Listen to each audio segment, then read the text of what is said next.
We are breaking down the first ever $1 million Madden tournament and going over the biggest games, talking about the schemes, strategies, the offenses, defense that these guys are using to win hundreds of thousands. And if not, one of them wins $1 million. So, super in depth breakdowns. There's going to be a lot of really good knowledge here. Hope you enjoy this video. Winner of this game makes a cool $55,000. That's a lot of money for a video game here, boys. We have Abram versus TNC Fancy. He no longer goes by TNC Fancy, but that's why I still call him. Now, Fancy, we missed it, but he got a very big kick return, so he's already on the 34-yard line, and he's starting out on offense in the bunch strong formation. This is going to be out of the Jets playbook, and he immediately goes to a double corner route combo. Now, he throws the ball away. Safe throwaway right there. That's what you want to do. So many people, I see it constantly, dude. You probably do it where you're bagged and you still throw something stupid or you take a giant sack to your backside. And this isn't a night out. You can't be taking sacks like that. Look, he's going to audible over to this bunch strong again. This becomes such a meta formation this year. So I really didn't see it coming. And he's just going, ooh, you cannot fit that one in. That is a scary throw. I watched bits and parts of this game live, and it's a weird one. It's a weird one. So let's see. After the big kick return, immediately throws 2 incompletions. Fancy's typically one of the best offensive players in the world. I used to play Fancy all the time back in Madden 19, Madden 20, Madden 21. We got into the Madden scene around the same time, literally at the same time. And an inaccurate right there from Fancy. Look, 3 straight plays, and every single one of them is some version of corner route right here underneath it, and then fade or streak. Double corners, trying to isolate the flat defender, push the deep zone defender back, and you kind of hit one of these corners. And watch right here, he actually gets one of these open, but he's just unable to actually throw it right here. It's inaccurate, which is just, it's unfortunate. It's unfortunate. 0 for 3, and now he's going for a big 4th and 10. This is Abram's first ever Madden Bowl appearance, and this is Fancy's second or third. I can't remember exactly. But you're going to see he's going to audible right back to bunch strong offset again. And this time, I have to imagine he's going to go with a different route combo. Yeah, and this is really popular. We actually have a video on this channel breaking down this style of route combo. With Hot Route Master, he puts a crosser right here.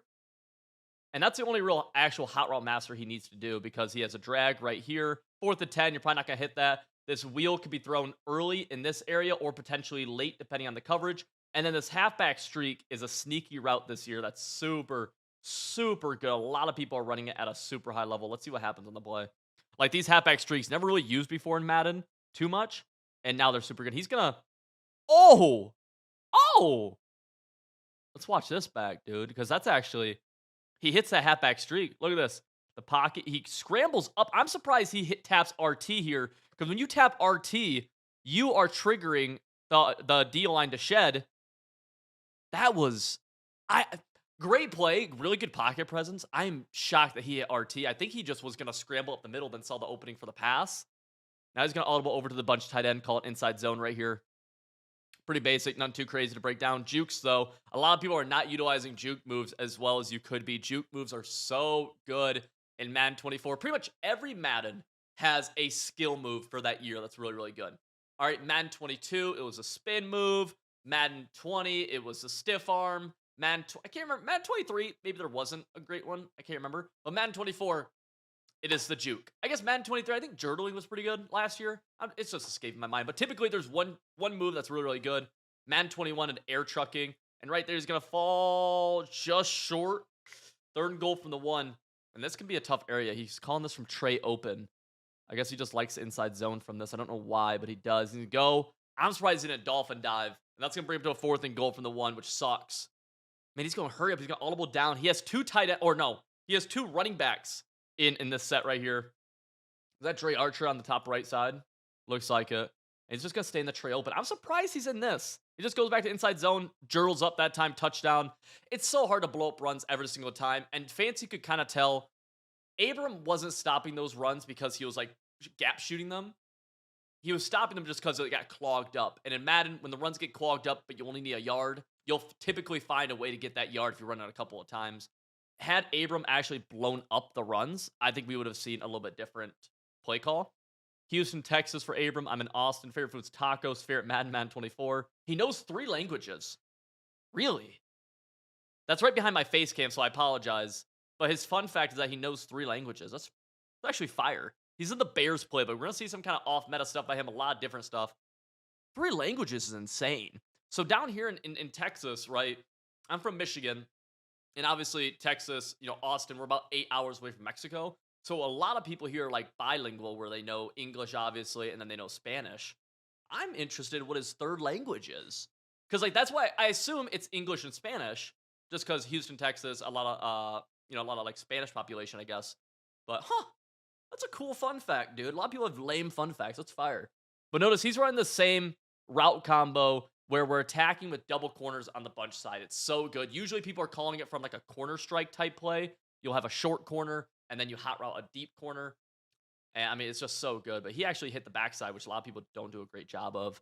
And now, man, he's just going to a route combo we've talked about for years. If you've watched this channel, you watch Comp Madden, what do we have here? What's this route combo called? We just call it slant post. Very, very simple. Slant post. You have a clear out route and then some sort of flat route. He has a zig to make the flat route on the left, like that. Actually had the zig super early in the seam. Not gonna throw it. Gonna try throwing it away. Had that zig. One of the nice things with zig routes, I mean, obviously, zigs beat man coverage. Zigs are a flat attacking route because they kind of have that pivot, right? They're almost like you can almost think of it as like a delayed flat route, or they act as like a mini hitch for a second, and so you could throw that kind of fast in the seam. Look, same route combo right here, double corner. Watch the backside. And he's doing a really good job immediately, right? He hit this pocket last play when he called this, and now he's going to the right flat. A lot of people get caught looking at short corner, deep corner. He's actually doing a good job attacking underneath, which is that's kind of fancy. Man, I don't know what Fancy's thoughts are on Abram.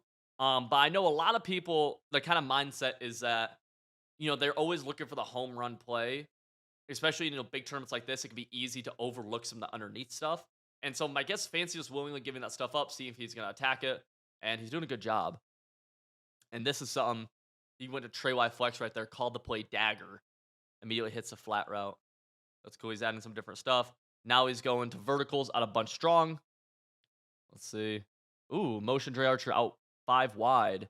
5 wide has become popular in Madden, but it's not coming out in 5 wide, but it's makeshifting it with motioning the halfback out of the backfield. There's that zig kind of early right there. And the reason people have started going 5 wide is that there's 2 ways to attack the field on offense when you're passing. You can attack vertically, and you can attack horizontally. Now, different routes can do those differently, but when you go 5 wide, because you're so spaced out, you're naturally attacking horizontally already. Ooh, he throws off back foot. Touchdown. Dot. That was... I appreciate the laugh from him. That was insane. There's something that you're going to see in this tournament called blue passing. And what that is, he tried to do it right here, but he actually messed up. Blue passing is a way to essentially get your passing to be accurate every single time you throw the ball. And we're going to see more of those kind of off the back foot throws that are actually perfect accuracy as this tournament goes on.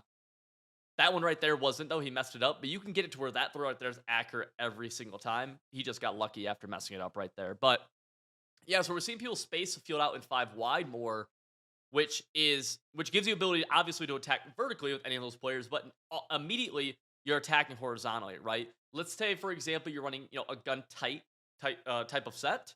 Well, gun tight, it's hard to attack horizontally. It takes some time because everyone's compressed. But if you motion somebody out or a halfback out of the backfield out wide, well, now you're able to attack horizontally immediately off the snap. Really cool thing that people are starting to do in Madden, which was not very popular, even a year ago, 2 years ago. Really, the first person I saw doing it in Comp Madden was Noah Next, who actually he has not made this Madden Bowl. He had kind of a down year. Good defense right there from Abram. Every play from Fancy outside the goal line has been this bunch strong. I mean, it just shows like it's very popular formation. He's going to a little bit of different route combo right here. So you would see it, yeah. So he's still utilizing that halfback streak. It's just so good. And then he goes with the basic little flood combo right here, short corner, that. And then this clear out has potential hit this post in this area and this area. Routes that are able to get hit across the, like, a lot of people look for routes in a very specific area, right? But a post route can be thrown right here, or it can be thrown on the sideline. There's that short corner. There's that short corner, which is really cool. A lot of people do a bad job of, they put a post on the field and they only look for it in the middle of the field, or they only look for it on the sideline. But you could do either. There's that quick snap to the double corner concept. He should have R1. He throws it. Just gotta get away from the KO. That's how close those throws are, man. A lot of beating those KOs can be animation based and patience. Ooh, now we're seeing him go here. What route combos are you running right here, boys? What route combo is this? Show your play art. Dang it, fancy. What route combo is this? Tell me. Tell me. You need to know it. It's called slant post. Slant post. We have a flat route right here. That's going to push. See, the reason this flat route is so important, a lot of people overlook this, is he goes out here, right? So what happens to the flat defender on this side? He has to go all the way to the sideline, opening up more space in the middle for this slant to be able to get thrown. If there's no flat route here, let's say this guy's a flat guy, he can drift all the way in here because no one's pushing him to the sideline. Because this running back's on a flat to the sideline, this guy has to stay way out here, which is, it just opens up more of the field, right? Then we have that post. Tight end posts are really, really good. And he actually is not going to have it. One of the issues with slant posts this year, and you kind of saw it on that play, is that the slants kind of run weird. They can stop. I actually don't love slant post as much this year, just due to the fact that slants can stop. They can be inconsistent. They can be weird bumping. I'd rather have like an angle route. Maybe, I mean, some people do it with a drag. I don't like in routes because they're kind of slow, but see what the play call is right here. Again, out of the bunch strong. And okay. I'm not as big of a fan of this. And he got insta-shedded and bagged anyways. 3-man rush. End of the first quarter. 7-7. Good ball game so far. Good ball game. 3rd and 15. Here's the thing, dude. Like, this route combo is so good, right? 3rd and 15. He's going back to it. Abram probably has a good idea. You can start predicting these play calls. And honestly, Fancy's being kind of predictable with how much he's calling. He's almost calling it so much to where on defense, I'd be like, are you going to call this again? You know what I mean? Because, like, we're in a big game, Fancy, great player. Are you really going to call this combo again? And the answer is yes. The answer really is yes right here. This can be tough to defend. You need a deep zone. You usually need to man up the short corner. Or depending, you need to man up the deep corner. You usually have to man up one of the corner routes. And that right there gets bagged. A little poor accuracy. Low-key could have been a pick. And Fancy's going to settle for 3. Let's skip ahead to get Abram back in offense. Abram going, again, in the Bears playbook. He's at Bears QB sweep. Bears playbook is glitched in practice mode, I believe, still. At least it was. It's been glitched for a while. And this is a cool route combo. Both of them using Hot Route Master at quarterback. CJ Stroud, probably the best QB in the game. Gets gift wrapped. Gunslinger, Hot Route Master, all that. Fancy sending the A-gap pressure. And so this is really an area. Yeah, you see Abram's reaction. That was pretty funny. Fancy's. This is an area where, like, this is why I say set feet lead should be out of the game. Look at this. I mean, the ball's going right here. I mean, this is I don't know exactly who this guy is, but like, and that's a great defender. Like, this has to be picked. But the set feet lead, pass feet lead, the ball travels so fast that defenders just can't react to it. Even with, like, look, he actually lit up a little bit on that play.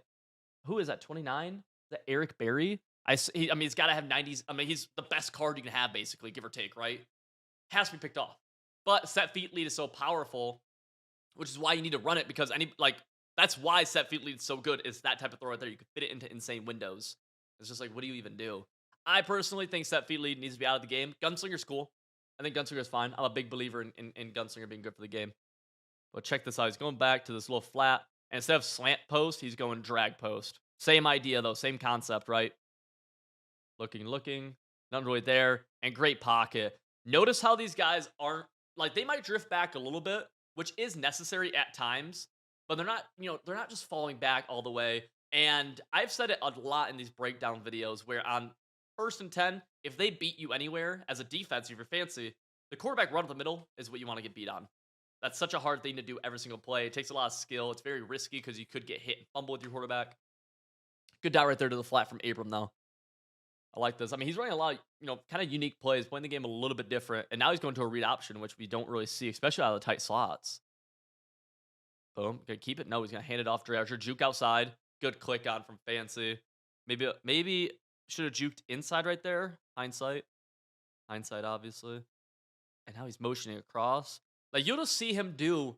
This is, I think Abram's a good example of somebody, running meta, but making it thrown. You don't really see people motioning a guy across to create the flood concept with a drag underneath or the backside drag. You don't see people doing that. Like, you don't see people, implementing some of the plays that he does. Trey Y flex dagger. And it goes, I think it helps, kind of go to show that you can play the game in a good way that isn't totally meta while putting yourself in a great position to win. Has B, throws B. Oh, very, very rarely is that an overthrow. And this is just your first look, right? You have this kind of seam streak right here. If this guy bails, this guy doesn't immediately. If that pretty much you're not even looking so much at if that guy bails, right? And if this guy does that, you're more so looking at if this area is open, which means that this guy bailed and this guy does something. You just immediately boom. Like that is your first read. And if it's not, you could probably hit that drag underneath. Very basic high low. Just misses it. Dang. That one definitely should have been caught for a touchdown. And now what is he doing from Y trips offset? Another slant post idea. This is the same idea, right? Tight end crosser, angle route. Same idea though. Slant post. I mean, I can call this angle crosser, but they're the same thing, so I'm just going to call it slant post, right? It's a concept. And he's doing it from a weird formation. Point of the matter being, what is Civ Dog trying to get across to you? That should have been picked off. His route actually stopped. It was a wheel route that like stopped on the sideline. He's actually annoyed by that. But you can run a lot of these concepts from different stuff, man. It's best out of certain formations, it is, but you can apply it to a lot. You can apply it to however you want to play the game. That's why I don't get why people are like, I don't even care what the meta is. I want to play the game my own way. It's like, if you want to do algebra your own way, wouldn't you still need to learn how to do basic algebra? Like, you can't just make up your own way of doing algebra. You need to learn how to do algebra, then find your own methods. Pressure, dollar A gap, sacks Abram. Gonna be a 10-10 ball game. He's gonna kick this. And we have 2 minutes left in the second. Good defense, but that's really where that A gap blitz. It's out of FS zone blitz in dollar. 4-6 playbook from Fancy, Chiefs playbook from Fancy. One of the two doesn't really matter. They're essentially the same for our purposes. He's gonna kick that 3. We got 10-10 ball game. Fancy got ball before half. I believe Fancy will be getting ball at half. No. Abram gets ball at half. So these guys are actually pretty equally matched right now. Biggest thing Fancy can't do is let Abram get points before half.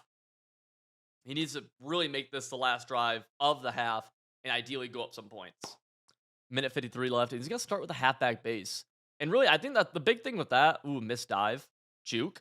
The big thing with the starting out with the halfback base right there, you have enough time. You really just want to get the clock kind of moving a little bit.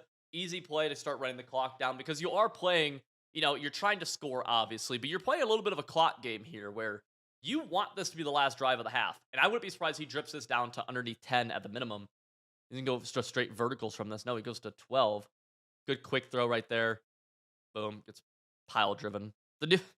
I will say, dude, and I've said this throughout the year a little bit, but I don't think I've mentioned it in a second, bro, is that my favorite thing in this Madden is all the different animations they've added with the tackling. Like, there are some fire animations. We can all hate Madden. Scarier throw. We can all hate Madden as much as we want, whatever, complain. They've added some sick tackling animations, right? Just heard a bang. All right, if you guys see me get robbed in this video, I will still post it on YouTube, and you'll see it like a couple days probably after I get robbed, but there's definitely a loud bang outside my apartment. Whatever. In the bunch strong again. What we got here? This is an old I love that, dude. Old concept from Fancy with the ghost, but I just don't know if that's any better than a streak right there. Huh. Yeah, dude, Fancy, I remember, like, we used to play it all the time when we were in a crew called TNC. I was one of the founding members. So was Fancy. Fancy actually got into TNC from winning a tournament that we hosted to see, like, winner of it would join TNC. And this was before I had done anything. This was before Decroft wasn't a Madden player yet. J-Wall had never done anything. All the TNC guys, like, we had just started, and Fancy actually won that tournament, and then he joined TNC, and then everybody started getting really, really good. They got good in Madden 19, I got good in Madden 20, and had he not won that tournament, Fancy probably just doesn't play Madden that seriously. Like, it's actually crazy to think about, but they all got started in trips, and there's a lot of cool concepts that you see sometimes still carry over. That ghost route on the previous play is one of them. Good little dot right there. 29 seconds left. Now, if you're Fancy, right, let's say you score, like, you'll score a touchdown at a minimum with 24 seconds left. So at this point, you're just score a touchdown, right? Score a touchdown. Time doesn't matter anymore. You're just trying to score. He goes double corner routes to the top right. He loves this double corners, but it's not there. Good defense right there. That's just solid D. 23 seconds. 3rd and 3. See what Fancy ends up doing on 3rd and 3. Can't not really gonna be running the ball here. Ideally, I mean, you should be able to pick up the first. And let's go. Drop back. 3-man rush. Got all day. Good defense. Throws it. It's gonna be tight. And the KOs get him. Sometimes those double tackle animation will knock the ball loose. And I don't get. I watched this live, man. I don't get why Fancy goes for this 4th and 3. This is just so aggressive. This is man, there's two things that this is from Fancy for going for it right here. I'm gonna explain why I think this sucks. The first thing it is that it's a you suck thing towards Abram. Like this is what you do when you just think you're incredibly better at the guy than the person you're playing, and that you should be able to pick up the first down easy and score the touchdown easily. Because if you pick up this first down, that takes 5 seconds. Then you have 13 seconds to, I guess, take a shot to the end zone. It's just unlikely that you score unless you literally think the dude you're playing sucks. The second thing is that you're just not thinking all the way through. You're just not thinking. And the third thing is that you're just really misjudging how much 18 seconds is, right? Because you kick this field goal that goes through the uprights of 14 seconds, and you're up 3 going to half. Rolls out, throws that one. No, it's picked off. And it wasn't even the worst play call, but he rolled out to the left or to the right and tried throwing it to the left, so it gets picked off. And you see what I'm saying? Like that play ends with 9 seconds. Had he caught that even, it would have ended with 9 or 8 seconds. Maybe takes one more shot to the end zone. Just like a really a call, man, just a call that's like it just costs you points. Like the reward on that specifically is so low because you're still gonna end up settling for 3. It makes way more sense if you can still get 7 that drive, but you just can't really. Yeah, it sucks. It sucks. Let's see. 9 seconds left though for Abram. He has a chance now to get a field goal range too. Quick throws to corner, gets knocked out. 5 seconds left. He's gonna go for a little bomb ski, and nothing happens. We're going to halftime. 10-10. Fancy really should be up 13-10 right here. Kind of a blunder. So Abram with the ball, he just ran the ball for and got -3 yards. EA cut to this part of it fast. So sorry we missed the first run of the half. 2nd and 13 though. Let's see what happened. It's got obviously gonna be a pass wide out of the tight slots formation. Fancy send the A gap. No, he's not. Just a little 3-man rush. Notice how often these dudes just send 3. Send 3 is really good in this game. Send 3 is really good. It's very hard to justify. What's so hard to justify is like send 4 with 4 down lineman sets. If you're running a send 4 shed defense, you literally just be better running a send 3 shed defense. Just because you'd have that extra guy in coverage for the same pass rush results. That's really like a fact of the matter. Only time you'd be sending 4, there's a knockout, 4th down. Only time you should be sending 4 is when you're sending a 4-man blitz where that extra guy has a chance to actually come free and sack the quarterback, right? You're just sending a shed defense. Pretty much want to send 3. You'll get the same results. Especially the nice thing about that is that you get an extra guy in coverage, which makes a huge difference. 4th and 13. I'm curious. So Fancy has sent the slot corner off the edge a few times, but he'd usually start out back here. This time, because he's backing him off, he backed off both of these dudes, which is actually a little thing, a little like hidden hack almost, to help your A-gap blitz come in. I don't know why this is the case. Offensive line blocking is very just dumb in Madden. I don't even want. It's just like it's unlogical. There's offensive line logic is unlogical, and so high potential for this blitz to come in right here. And he's gonna have 6 people in cover, or I'm sorry, 7 people in coverage. 4th and 13. Let's see. Motion's 5 wide. And now you see we go from a tight set to a kind of more spread out set where we can attack horizontally pretty easily. Abram trying to set up pass protection. Let's see the A-gap. A-gap's going to get picked up, rolls out, throws it. That's going to have to be a laze. And he gets the sideline knockout animation where you hold on to the ball. That's tough. That's part of the game, though. It's actually pretty, like, you can pretty much, like, consistently guarantee on some of those sideline knockout animations when it's going to happen and when it won't for you to still catch the ball. And that's a consistent animation. He loves this slant post concept, and he's got a quick throw the flat, I think. Let's go, boom. No, he doesn't. Anything there. Throws a halfback late, and he gets that weird, like, kind of bounce thing. Motion the halfback from bunch strong into a 5 wide again. So, taking away the threat of a run. Let's see what we have here. Good. Oh, he tried rolling out. We got caught on his right tackle. You see how fast these 3-man sheds can be, though. Like, they really can be powerful. You just gotta be blitzing your user and, have him near the line. Right there's that pressure, but he actually gets picked up pretty well. Fancy's right to be upset at this point. Yeah, I'd be upset. That should be picked. That's just a late read. Like, he had it early. Just a late read from Abram. Although, on Abram's side, I mean, he's staying alive. He's throwing balls that, I mean, like, the sideline throw is a consistent knockout catch, a completion. So, that's that. It was a dot. That one, it's a tough pick, but that's the type of ball where I wish in Madden it got picked every time. What is this on 4th and 17? What are we doing? I mean, this is a ridiculously huge down. And this is why Fancy kick 3 earlier would make such a big difference. He'd be up 3 with a chance to get ball back, go up 10. Sense of pressure, Fancy, got to throw it quick. Boom, incomplete. Bang, bang, bang. Good pressure off the left edge right there from Fancy. And now, Fancy, with a chance to take the lead. Again, hate to like stay on this, but like points are so important in Madden. I mean, all these games at this stage pretty much come down to a one possession game, right? And so squandering a 3-point thing can be such a big difference. Yo, got the corner out, gonna miss the throw with another poor accuracy. Fancy's had a couple of those, I believe. He might just go back to the same. Okay, not double corner. He might have it. No. Oh. Dude, what happened right there?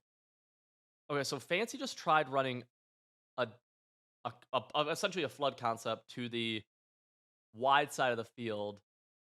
The outside quarter or outside third, whatever that was, just match onto his corner route. And that actually happens kind of consistently when you do it to the wide side. I'm surprised he did that. Yeah, I'm surprised he did that, truthfully. With no clear out or anything. That was actually kind of a sell by Fancy. I don't know. That was definitely a sell. Maybe the stock fade usually clears it out, but that felt like a sell. That felt like a very obvious, not open type throw. Abram with the ball back though, dude. He's been kind of blessed by Fancy just making dumb decisions. That pick before half, you gotta take a 7-point lead here. Fancy keeps on kind of messing up on his own, almost like beating himself. You just can't keep him in the game. You gotta make him lose now. Simple as that. Quick throw to that flat. Good read right there. Good read. That's one of those like kind of constraint routes that I'll talk about a lot on Civil GG and some of our schemes. Right there's a player's lounge. I'll talk about it in a lot of our schemes where you need plays that essentially make the defense respect kind of little annoying things. So RPO reads are a really good example of this, where they got to respect the bubble, they got to respect the run, and they got to respect the keeper on the same play, which is just a little constraint play for that you can use in the confines of your offense and sprinkle it in here and there while they're worried about all your power plays, all your big hitters, right? And so something like that, even with that play, they got to respect that short flat. Boom. Going back to the player's lounge again. Now he's in the bunch wide. Ooh. Yeah, he's running some different stuff from Bears, man. It's cool to see. And he's running some meta stuff. Going 5 wide, Dre Archer. What's he do? Put him on a streak or a wheel or a drag? Show you part out. Yep, little drag. Verticals with the drag coming back underneath. Pressure. Quick throw. Ooh, Fancy done a good job mixing in this A-gap blitz, dude. And Abram right there is getting heated up and throwing some, like, even that's kind of close. That one's getting close to the use. Ooh, they like this style of concept. I don't love it. Takes the flat, good. 2nd and 5. 16 for 25 for 221. Reminder, ladies and gentlemen, this video, or I'm not this video, I wish this video, Madden Bowl is sponsored by Lexus. That is, I can't place my finger on why that feels like such an odd sponsor, but I'm for it, dude. I'm all for it. Nothing there. Throw it away, gotta throw it away. Great click on, dude. If you take something away from this video, watch this right here. So many of you guys are not doing this. Look at this. Rolls out. Look at this defender. This defender's, he clicked the right stick in. This defender's coming, right? He's coming. He's going to go tackle CJ Stroud, right? He's going to go boom, boom, boom. Got to leave triangle wide open. No, click on. A lot of people throw a pick right there. Good job by Abram for expecting to click on. That is something you can do. Just tap the B or circle button to switch to the nearest defender, and you'll switch onto that flat defender. Then you can lurk up, kind of play the QB, play that. It's a really high-level thing you do to start getting better at Madden, and it forces turnovers. That is a turnover forcer. Potential wheel right here from Dre Archer, I feel like. I like the idea. No, he's not. Okay. Corner route, wheel, got it. Boom. Holds on to it too through the traffic, down to the 6. And this could take us to the fourth quarter. We're gonna see Abram get up under center, real tight and snug to the center. Single back deuce close, little RPO or not RPO stretch, just regular stretch. D Henry, does he snap this? And this is an insane play. I remember this. He quiets the crowd. He double teams left. Do you guys see what's about to happen? This is insane. Immediately rolls left. Throw. that is a that is a little gimmick gadget play, which I love in the red zone. He's labbed that he's done that a few times in his career, I'm sure. And it's a screen. It's a tight end screen play where you just roll out and throw it back across your body. You have those blockers, and he could have scored, right? You saw the opportunity to score right there. The gimmick play, probably a little high risk, I bet. But in the red zone, it's not the worst thing ever. And he got him 4 yards, so he's only second and goal from the 3 right now. A little bit something, especially, man, so many people, especially on this stage, dude, are so used to what the meta red zone stuff is, right? RPO stretches, maybe a post route back to the end zone, something like that, halfback streak, where they have great defense for it. So being able to just to give the threat of something just weird like that, he had a touchdown potentially. Makes such a difference. Right there's audibling, the single back wing pair, goes with the dive, gets blown up. Fancy with really good red zone defense right there. And that's how you want to blow these runs up, right? You saw Abram earlier against Fancy's runs kind of blowed up by just having everybody, kind of clogging the gaps. Right there, that time actually blows it up in the backfield. Driving back, third and goal, looking, and he ends up dropping it. Oh, now this is, you see his kind of reaction. That's a reaction. Look, this is actually a corner route. This route, the play art was a corner. So he thinks it's going to get thrown in this area, but there's an issue in this game where in routes hit the back of the end zone, they kind of go dumb and see where he goes. He kind of breaks in. Look at this area. This is actually a touchdown right here if he breaks out. But he throws it, and the route essentially forces him, like this is not his placement. This is where the ball's put, like he's forced to put it right here. There's a little bug in the game that actually cost him a touchdown, or he could have held on to it though. I wish he had held on to it because he called a good play. He just got kind of screwed. He's gonna take his 3 though, go up by 3, and we got a 13-10 ball game. My guess on that route too is that he knows there's a threat of that happening. That corner route turned into a post, but it's just like in a situation you kind of have to hope that the cards just fall in your favor, right? Because that's just a thing. There's a threat of certain things happening, but Madden's a fluky game. It just is. So that's what kind of probably happened right there. A little flood concept left. We've seen Fancy run this a few times now. Gonna have and like the anticipation is really good here because his route's not open when he throws it. Like in the area that he throws it, it's not. Look at this again. That's the corner route, by the way. But look, like a lot of people see this, and this guy's right here, kind of covered. And this is a tighter ball, but he's pass leading it right here. What defender is close to that? This guy can't defend it. This guy might be able to hit him as he catches it, and this guy can't defend it. So it's going to be a tight window ball, but it is an open throw. And you see right there, he's able to catch it without anybody touching him for a huge gain immediately. And now he's in field goal range. This is, again, though, just pointing out how little tiny plays and mistakes can make a big difference. Remember, end of half, he didn't take 3. It would be a tie ball game now. Instead, it's not. Tight offset, tight end. Going slant, corner. I actually hate this. I actually really hate this from Fancy. I don't know why he called it. I think he just called a bomb play that wasn't out there. Huh. I think that was like, the whole point of that was a nuke. I don't know. I'd like to ask Fancy what that route combo was, because that, in my professional opinion, that route combo sucked. Just straight up was not good. Drag, little scary, but good dot. 3rd and 5 now. The issue with, I feel like that was a wasted play. I don't know why you call that double slants play. I really don't. Even if you get a bomb, you don't really want to score that fast either. Oh, well, Fancy's play callings. Interesting. Has a flat, doesn't want it, goes halfback streak again, all the way down to 1st and goal from the 6. That's nice for Abram, actually, because he guarantees that Abram's going to get a drive back, which is obviously really good for him. Let's go RPO. No, he's going to pass the ball right here. He could have taken the flat and milked more of the clock, but he's just trying to score. Go, boom. Nothing really there. High balls is scary. Dude, if 23 is at Alexander, is that Jair Alexander? I don't know, but he's like probably not very tall, it looks like. That's like Carmichael. That ball can get lurked. Huh.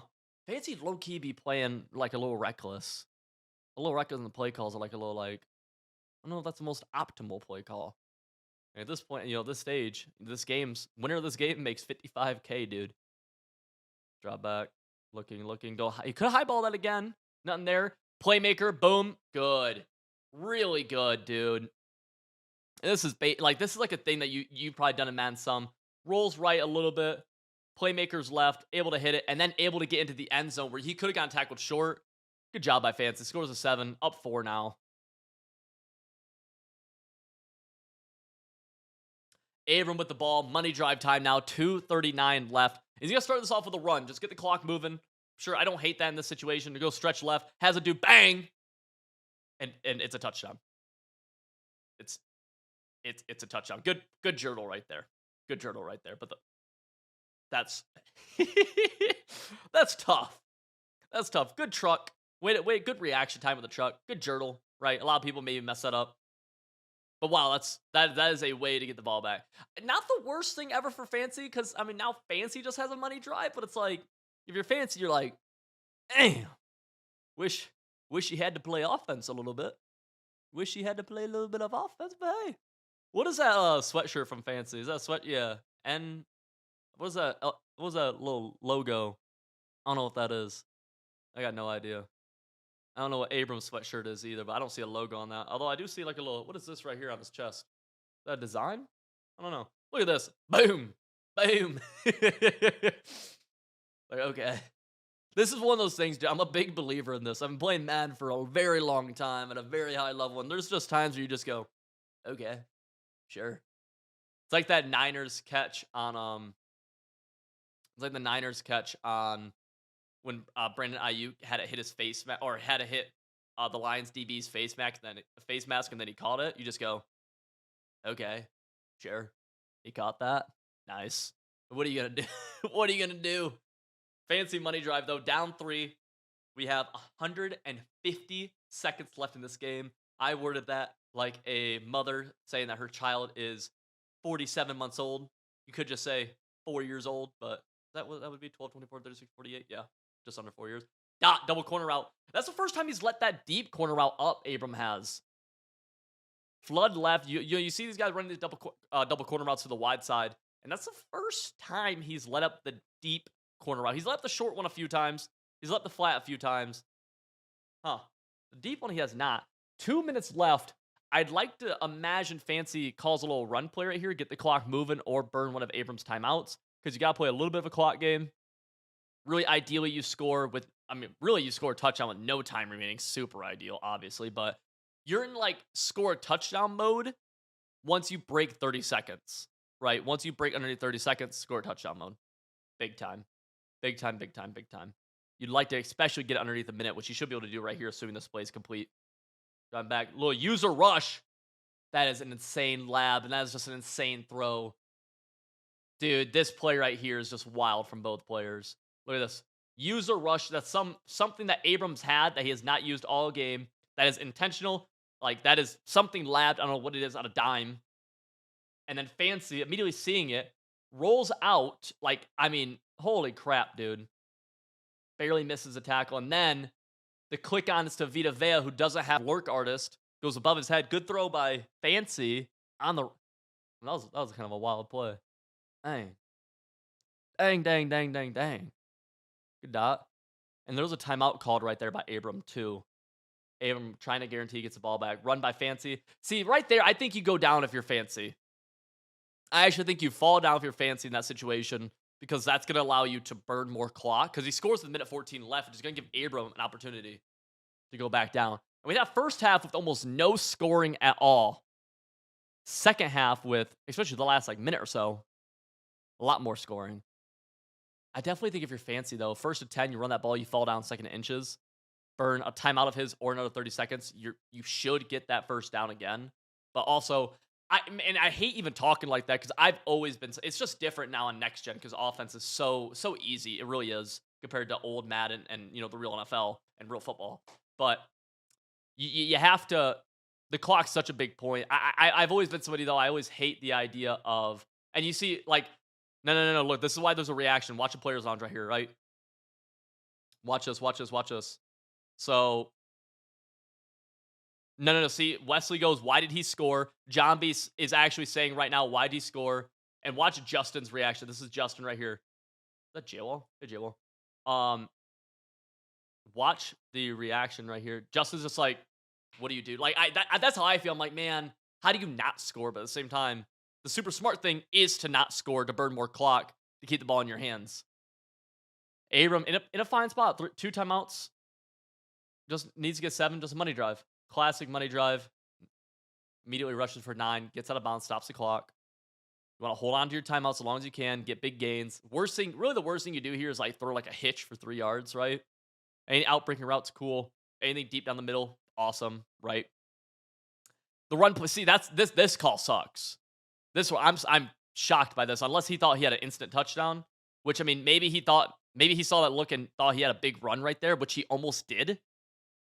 Besides that, I'm like, man, I don't know. I don't know. Fans gonna keep on sending this A gap, and it's gonna get in again. Abrams 5 outing this A gap, which means that the pressure is gonna come through. But Abrams gonna have to make the quick read. Fancy gives up the short flat, 2nd and 3. 51 seconds left, 2 timeouts, and 52 yards needed for Abram. Ooh, let's see. I mean, he loves this play. And see, he motions this play out right here with the fade. Let's go. Throws it. Oh.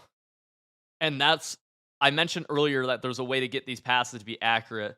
And he does it right here. Bang. Perfect timing.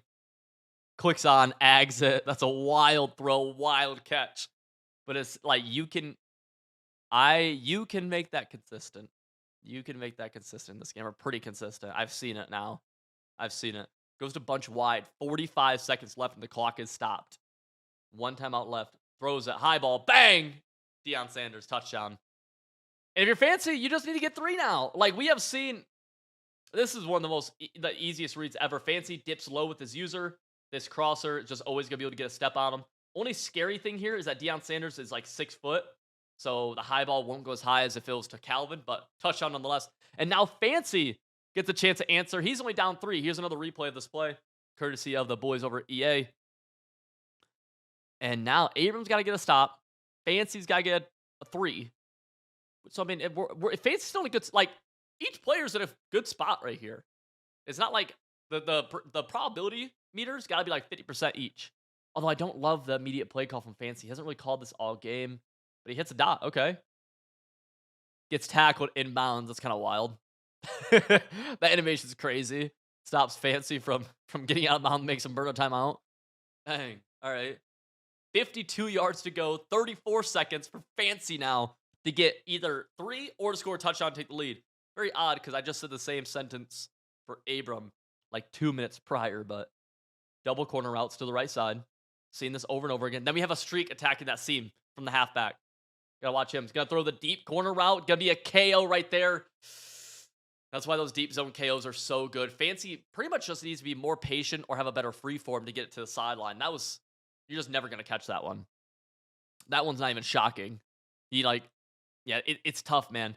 In these, like, the littlest pass lead differences can make the biggest of differences. 2nd and 10. Anything there? Not really. Halfback underneath. Cook gonna get tackled out of bounds. Fancy right around field goal range, but he's not in it. So 3rd and 3, he actually needs at least a yard right here, I think, to get into, like, he actually needs like 3 yards. So this first down is what he needs for the tie. This is the very edge of field goal range. Does he go double corners again? No, he goes back to this one. Okay. Got the corner. Bad animation. Oh, bad animation. Not the best pass lead ever. Super tight window. Look at this.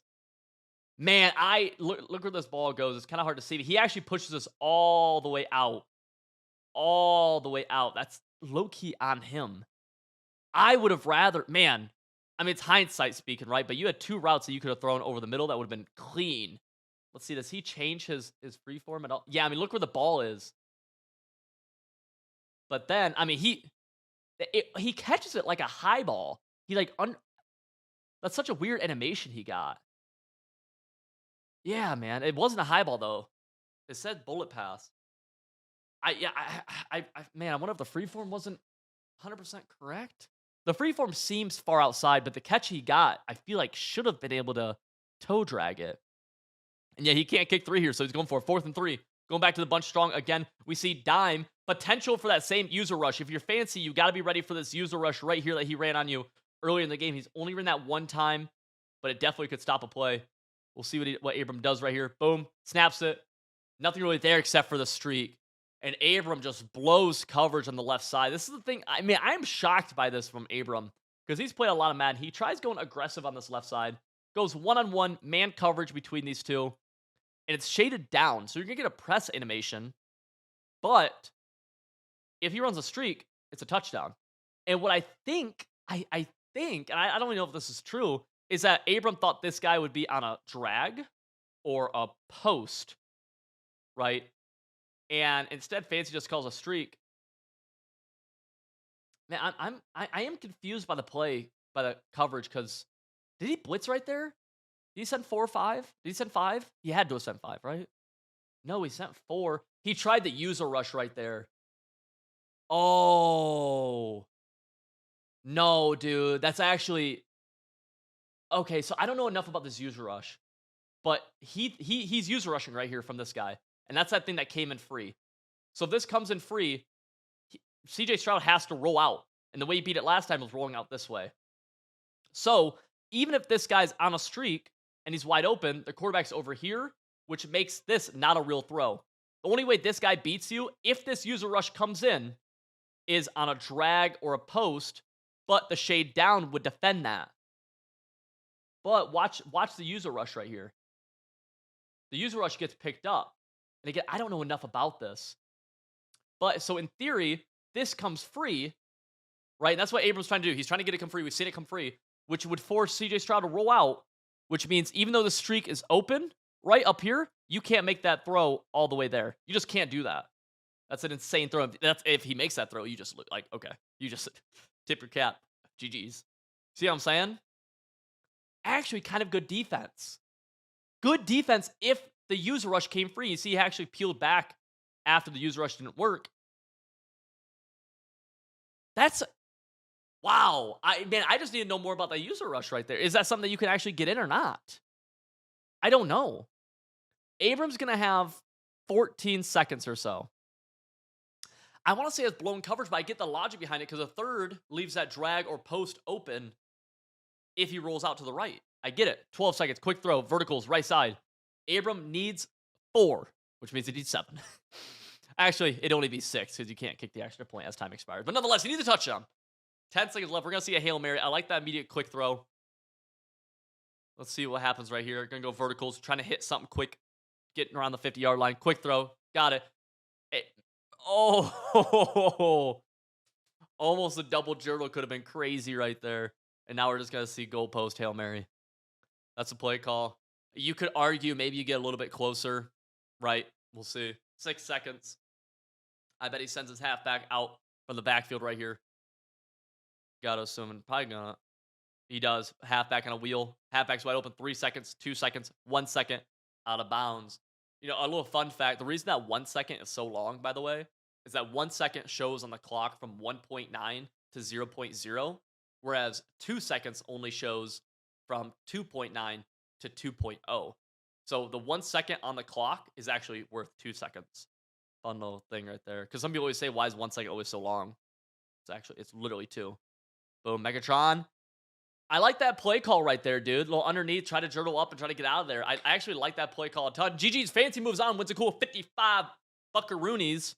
This is a sick matchup. These dudes have like 1.3 million in combined earnings, ridiculous amount of majors, awesome career records. Drini was low-key. Now, Henry's run, as you guys know, we've done a lot of stuff on him. His run has been really matched by nobody, right? It's unrealistic what he's done. But before Henry, Drini was on a similar trajectory. It is unfortunate. I like Drini. I've hung out with Drini a few times. But Drini has unfortunately not quite had as good of runs in the most recent, really since next gen, as he did on old gen. And there's some comp guys who are like that. With that being said, though, he's in the final 8 of this, so he's obviously very good. Right there, you see the little players lounge, a lot of Madden dudes right there. Obviously very, very good, but just not as good because he was like making 17 career MCS wins, second highest earning player of all time, fifth career Madden Bowl appearance, 16th MCS major appearance of all time. And it's like really, it's crazy because he has technically like slowed down a little bit, at least in my opinion, the past few years, and he's still all of these things, and he's still making it here. So that just kind of goes to show how good he was. But Henry is kind of at a different level. Like he just is. Drini usually is a very defensive player. Will play pretty smart on offense. He's not so much like a runner. He will run the ball a little bit more than other dudes, but more so he just plays the game in a pretty smart way, I'd say.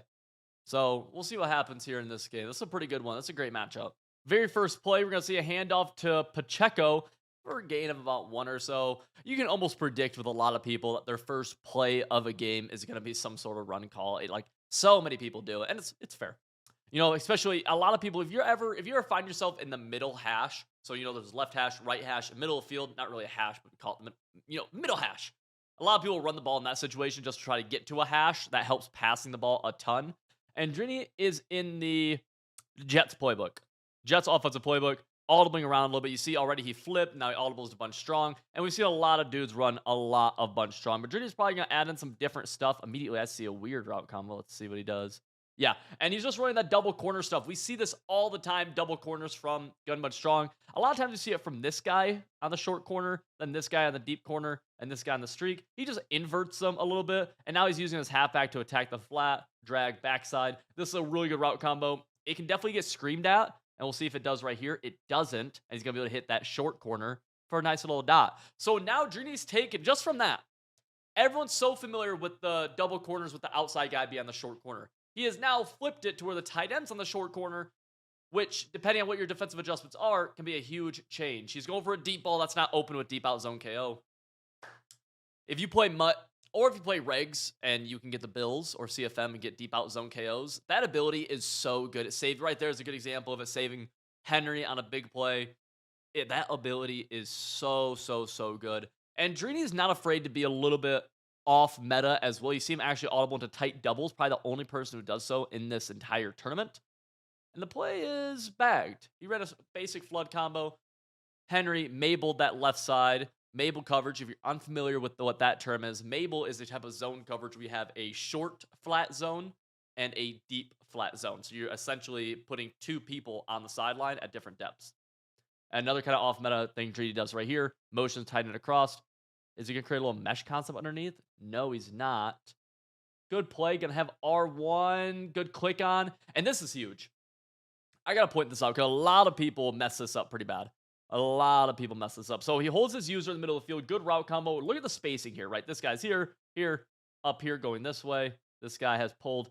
The nice thing about this flat route that turns into a wheel is that it pushes this flat zone defender all the way to the sideline. So this is technically open. But Drini sees that the crosser is about to get open as well. So if we keep going, look at this throw. A lot of people are getting this knocked out right here, but watch what Drini does. Clicks on, and then Ag catches it. If you just go for a normal rack or a normal possession or a normal just regular catch, you don't click on, you don't freeform it at all.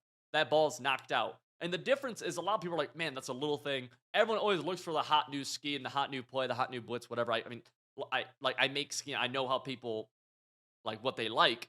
But that's the difference between a 40-yard completion and an incompletion. Now he's going with a very basic combo. This is slant post, essentially. We have a crosser and an angle route coming back over the middle. And this is, again, another kind of unique formation right there. Gonna have maybe 5 will throw it away. No, it's gonna pick up a few yards. They just released a Kurt Warner, or I guess that'll come out tomorrow, is that Kurt Warner. And that's something where, that card has built in Omaha, but it's interesting because he's only 75 speed. So he's by far the slowest card in the game or on the field at any given time. And you can't do stuff like that, which is important. I mean, that's a gate of 2. And you can do a lot of really cool things when you have a fast quarterback who can make all the throws. Kurt Warner can't. That was a touchdown. Kurt Warner can't, but he also gets X Factor built in Omaha or whatever. So it's like, what do you do? What do you do?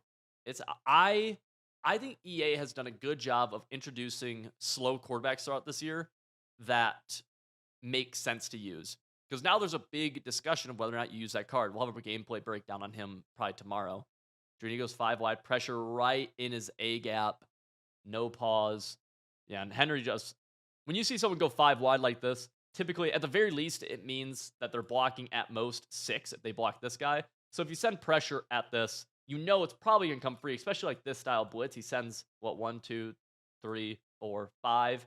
So realistically, that's going to at least come in, even if he blitzes or if he blocks that extra guy, it'll probably shed. Yeah, it doesn't even give Drini enough time. Doesn't matter if the route combo is good or not. And so Drini's going to have to settle for 3. Decent drive, but only settling for 3. Not great in Madden 24. And here's Henry, highest MCS earner of all time, and he's only been playing since Madden 20, so keep that in mind. Highest career win percentage of all time, 10 MCS Final Four appearances, most of all time, 9 MCS championship final appearances, most of all time. And that's what, like, Drini was close to, again, that's why I was saying, like, what Henry's done, I mean, you can just read the numbers, dude. Like, it's just unrealistic. It literally is unrealistic, because the MCS was around it started in Madden 17, I want to say. So, I mean, there was Madden 17, Madden 18, Madden 19, and then 20 was Henry's first one. You know what I mean? So that's 3 years that he was behind on. But, man, I will say with more and more money being pumped into the top end of Madden tournaments now, though, it makes it more feasible as Henry gets a nice run. It makes it more feasible for some of the top end guys to be able to play for longer, I guess, just because they're making more money. A lot of these dudes who make these deep runs are younger dudes, and then when life starts to happen, it's hard for them to stay in. You know, it's hard for them to keep on playing comp Madden. But if you're making good money, you can make that argument way better. So that's why making the Madden Bowl so important. The worst prize here, if you just make Madden Bowl, is 35K, which, again, that's just under the average salary for a person, I believe. I believe the average American salary is like 44K. But that's 35K just from making Madden Bowl, not counting the other tournaments, not counting anything else they might be doing, right? So that's where it's like, okay, now we can start to see this being a full-time job as you get from age 23 to age 26, 27, 28. You know, it becomes a little bit more feasible if you're one of those super top players. If you're not, tough to make it a full-time job. Good side gig, though. Anyways, Henry on offense. I went on a little bit of a rant, not rant, but tangent right there. He's in the Eagles playbook, and Drini is actually in this, it appears to be 3-3-5 odd defense. So 3-3-5 odd, similar ideas to what people are doing from Dollar. This guy's going to be trying to scream through this A gap right here. Might send this guy off the edge. This is a slot corner right here. So this guy's outside backer. This guy's a slot corner. This is user. All right, pretty basic. And it's trying to do the same kind of things that a lot of people do from Dollar. He just prefers it from this for whatever reason. And you see that pressure get picked up right here. And Henry does a good job hitting that zig. A lot of people look for zigs, you know, kind of deeper or kind of on the sideline of a play. But one of the nice ways to utilize zigs that really can get you kind of to the next, I don't want to say next level, but like just a really good way to utilize them is by throwing them when they're in the seam, almost like they're a hitch. Boom, roll out, throw it. Good job. That spin is insane right there. Touchdown. That was kind of wild. I almost never see a spin move, but it's hard to get a ball carry move right here on the sideline, so the spin might be, I mean, that's kind of nuts. I want to point out, dude, you know, I had a comment the other day in a video talking about, man, the rollout cheese corners are back because a lot of people are doing this rollout stuff and they're able to hit these perfect timing throws. You can stop the rollout stuff. You just need to contain. This guy's not in a contain, so he's getting double teamed, so it just lets you roll out. The rollout, like, glitches in the past were when you could, like, glitch contains and roll out with nothing mattering. You can contain people when they're in shotgun in this game if you run the proper defense. A lot of people just don't want to because they don't mind giving up that rollout because it starts to limit half the field. So there's that. Keep that in mind before someone thinks, oh, Henry just glitched him and rolled out. And no, Drini ran a defense that gave up the contain. They took the contain, right? So Drini back in offense, down 4, already in the bunch strong formation. Probably going to be, no, not an inside zone. And it's also, he doesn't have Hot Route Master on William Perry, I don't believe. So there's that. Little basic trail concept. We've seen a spin move, and we've seen, now that right there was like the hesitation little move. That was one of my favorites back when I played ball. I played offensive line. Anyways, I don't know why. Is Henry must be sick? I didn't I like totally forgot that he had a mask on. He must be sick. Hmm. All right. Second of three, inside zone. I respect being aware of your surroundings, I guess, if you're sick. Why not? First and 10. Drini already has 2 or 3 rushes. And you see this backed off corner from. So this backed off slot corner, he's probably going to be in. He's not blitzing, obviously. He's probably going to be in a hook or potentially a flat, but it's going to basically, it kind of manipulates the offensive line for this specific blitz. It's a very specific adjustment where doing this can help this guy come free a little bit better. It's dumb. I don't know why, but this is a very standard A gap. And this guy might be coming as well. This guy could be dropping into a hook or a flat. Unlikely he's manned up. And more likely than not, this guy will be rolling into a middle third. It's I got a couple questions on another video too of people asking about why they only show offensive point of view. And it's like a competitive integrity thing. They've asked competitors numerous times, would they rather them show what side of the ball they'd rather them show of theirs? And offense is pretty easy to decipher. So they show the offense side of the ball because they want to help, like, I guess, protect the comp guys' defensive adjustments, for lack of a better word. Second and 13, quick flat. Travis Kelsey, gain of a 5 or so, 4 for 7 for 66 yards. And I can't lie, this 3rd and 8 becomes really big. This is Henry gets ball at half, so he has a really good opportunity right here to get a stop on 3rd, put him to a 4th, get a stop on 4th, and then go take a big lead with halftime you getting ball. Motions, Travis Kelsey across. And right here, we just see double corner routes, essentially. Gonna have no good user from Henry, but Drini goes back to the short corner on the right side. This is tough because Henry sets up for a deep corner route to the right. A deep corner route right here is bagged. If this is a short corner, if this route goes a little bit deeper, bagged, but it's open. Also worth noting, so many people don't do this, man. So many people don't do it. Look where Henry's user goes here, man. I'm so serious. Like, so many people don't do this, and it's like, man, you gotta. Your user is your most important asset you have. And while he got caught on a defensive end, he immediately ran to where he knew he was weak and where he thought Drini was gonna attack. Drini just had a good play call with a short corner going the other way. It's just sometimes you have a good play call and you dot. Good job, Drini. Madden will always be for the most part, will be a very offensive.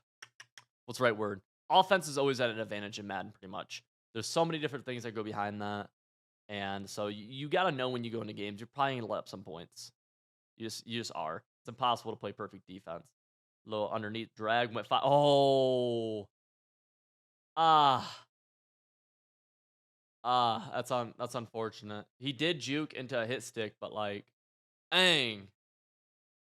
Dang. The reason that's unfortunate is because that doesn't happen all the time. Now, he did really go into it. Like, that did get lined up. So, I mean, that did get lined up. So, it's kind of, that one's actually more fair than a lot of fumbles I see.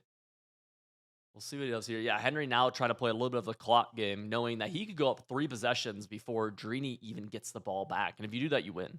Simple as that. You go up 3 possessions, GG's. That's why the first down run call. And you're going to see Henry probably let this get below 230, at least right at 230 when he snaps it. So this is the final play before the 2-minute warning. Let's see. Yep, letting it get below 232. Nothing really there. Quick throws it. Staying. He's going to. Does he? I wonder if he snaps his play immediately. No, he doesn't. See, now he can't get it to the 2-minute warning. So, a little unfortunate. 3rd and 6. Drini needs to stop right here. Sends everybody. Going to be a good read. Yeah. Yep. That play is so good. Smash return from bunch. So tough to defend. And that's a 2-minute warning right there. So remember, Henry is in this Eagles bunch. You know what that has? Has a C route. Wide open. Touchdown. This C route from double post is so good, dude. It's one of the reasons why this play is so good. Look at it. It gets outside the flat and underneath the deep blue on the right side right there. Great free form. A lot of people don't free form stuff, dude. You don't free form that correctly. It's not a touchdown. Might even get picked. Just a good play. Drini tried. So you want to see what Drini kind of did defensively. He sent just a 4-man, which I don't love the 4-man. It doesn't look like his 4-man's really coming free at all. Henry actually probably had this for a touchdown. Now, this was good user right here. Drini just with 2 inside. This is probably inside third, half, outside third, but the C route gets underneath that. Doesn't really have a flat over here, though. Yeah. Yeah, not really. I actually don't think that's great defense from him. Because, yeah, I mean, he had this for a touchdown, too. He let up 2 touchdowns to both sidelines, basically, which is one of the more, like, predictable places someone's gonna attack. So, down a cool 11 points. He has plenty of time to go get 7. He just hasn't done it yet. He's going for kind of a shot. Watch this post on the left side right here. 4-man rush, no. Oh, only sent 3, actually. Let's see. Bomb. Boom. Yeah. One of the more predictable things that people like a coverage that a lot of people are in when you see this baseline touchdown, when you see this baseline press right here, let me back up just a little bit. When you see this baseline press, note that like like these guys are almost guaranteed at least one of them to be in a deep zone. So you know it's probably gonna be a cover 4 or a cover 3. You might be saying, Civil, why is this not cover 2? Like, how do you know it's 100% not cover 2? Because cover 2 in this instance is terrible because this guy can't defend the deep flat. So it's just corner routes would be wide open. And a lot of people don't give that up. So you're assuming one of these guys is in a deep zone, meaning that one of these guys is in a deep zone as well. But you're essentially saying it's either cover 3 or cover 4. So you run a cover 3 and cover 4 beater like he does right here with a streak and then a post. And it's simple, right? And that's one of the biggest things, dude. Like whenever you see baseline press zone, it's almost always gonna be cover 3 or cover 4. And right here, it was, man, I covered 3. Yeah, it was covered. The outside corner was in a third. He just didn't back up at all. Try to get through. I think that journal right there is risky as heck. I can't lie to you. That journal right there is wildly risky, especially after already fumbling and that dude has no stamina. Dang. Dang, dang, dang, dang, dang. Probably gonna see an inside zone call, right? No, he's gonna pass. I thought he'd run. Okay, he is. He is running. He is running. No, he's not. Why? Why not run right here? Ti This is certainly a rundown, right? At least take another one of Henry's because you don't want to score right here. Let Henry score and yeah. Okay. Yep. You're playing a little bit of a clock game right here, and he's making fake hot routes, but yeah, if you're Henry, I mean, I'm surprised Henry didn't sell it for the run either. Because even if Drini scores a touchdown right there, if you're Henry, you're saying I'm gonna go get 7 before half, plenty of time, and then you get ball at half again. Huh. Let's see. He's going to I form close now. Probably 95. I'm curious what he does. This 95 mic any good? Sometimes the randomest runs are really good. I have no idea if this one's one of them or not, but we'll see. 95 mic actually is really good. Yeah. Now, Henry, though, about what, 85 seconds and a timeout to go get more points of his own, and 7 here. So, what's the score right now? Score is 14-10. 7 here makes it 21-10. Henry gets ball, another 7. GG's. Henry's in an incredible spot, all because Drini fumbled and Drini had to kick 3 on one of his possessions. That's why red zone defense is so important. Hold people to 3 points. So big. Henry right here audibling to the bunch strong X nasty. 2nd and 10. Going with the play dagger, one of the more popular plays that's become this year. And you see Travis Kelce kind of doing some stuff, getting out of there a little bit. Drini's gotta play D. Gotta play good defense. You're in such a unfavorable spot if you're Drini. I wouldn't be surprised to see double corners potentially right here. Yep, double corners. One of my least favorite route combos in the game. That's really good. Pushes it too far, though. And Henry actually looked like he's confused. Huh. Drini sending a 4-man. Man, I think that 4-man. Oh!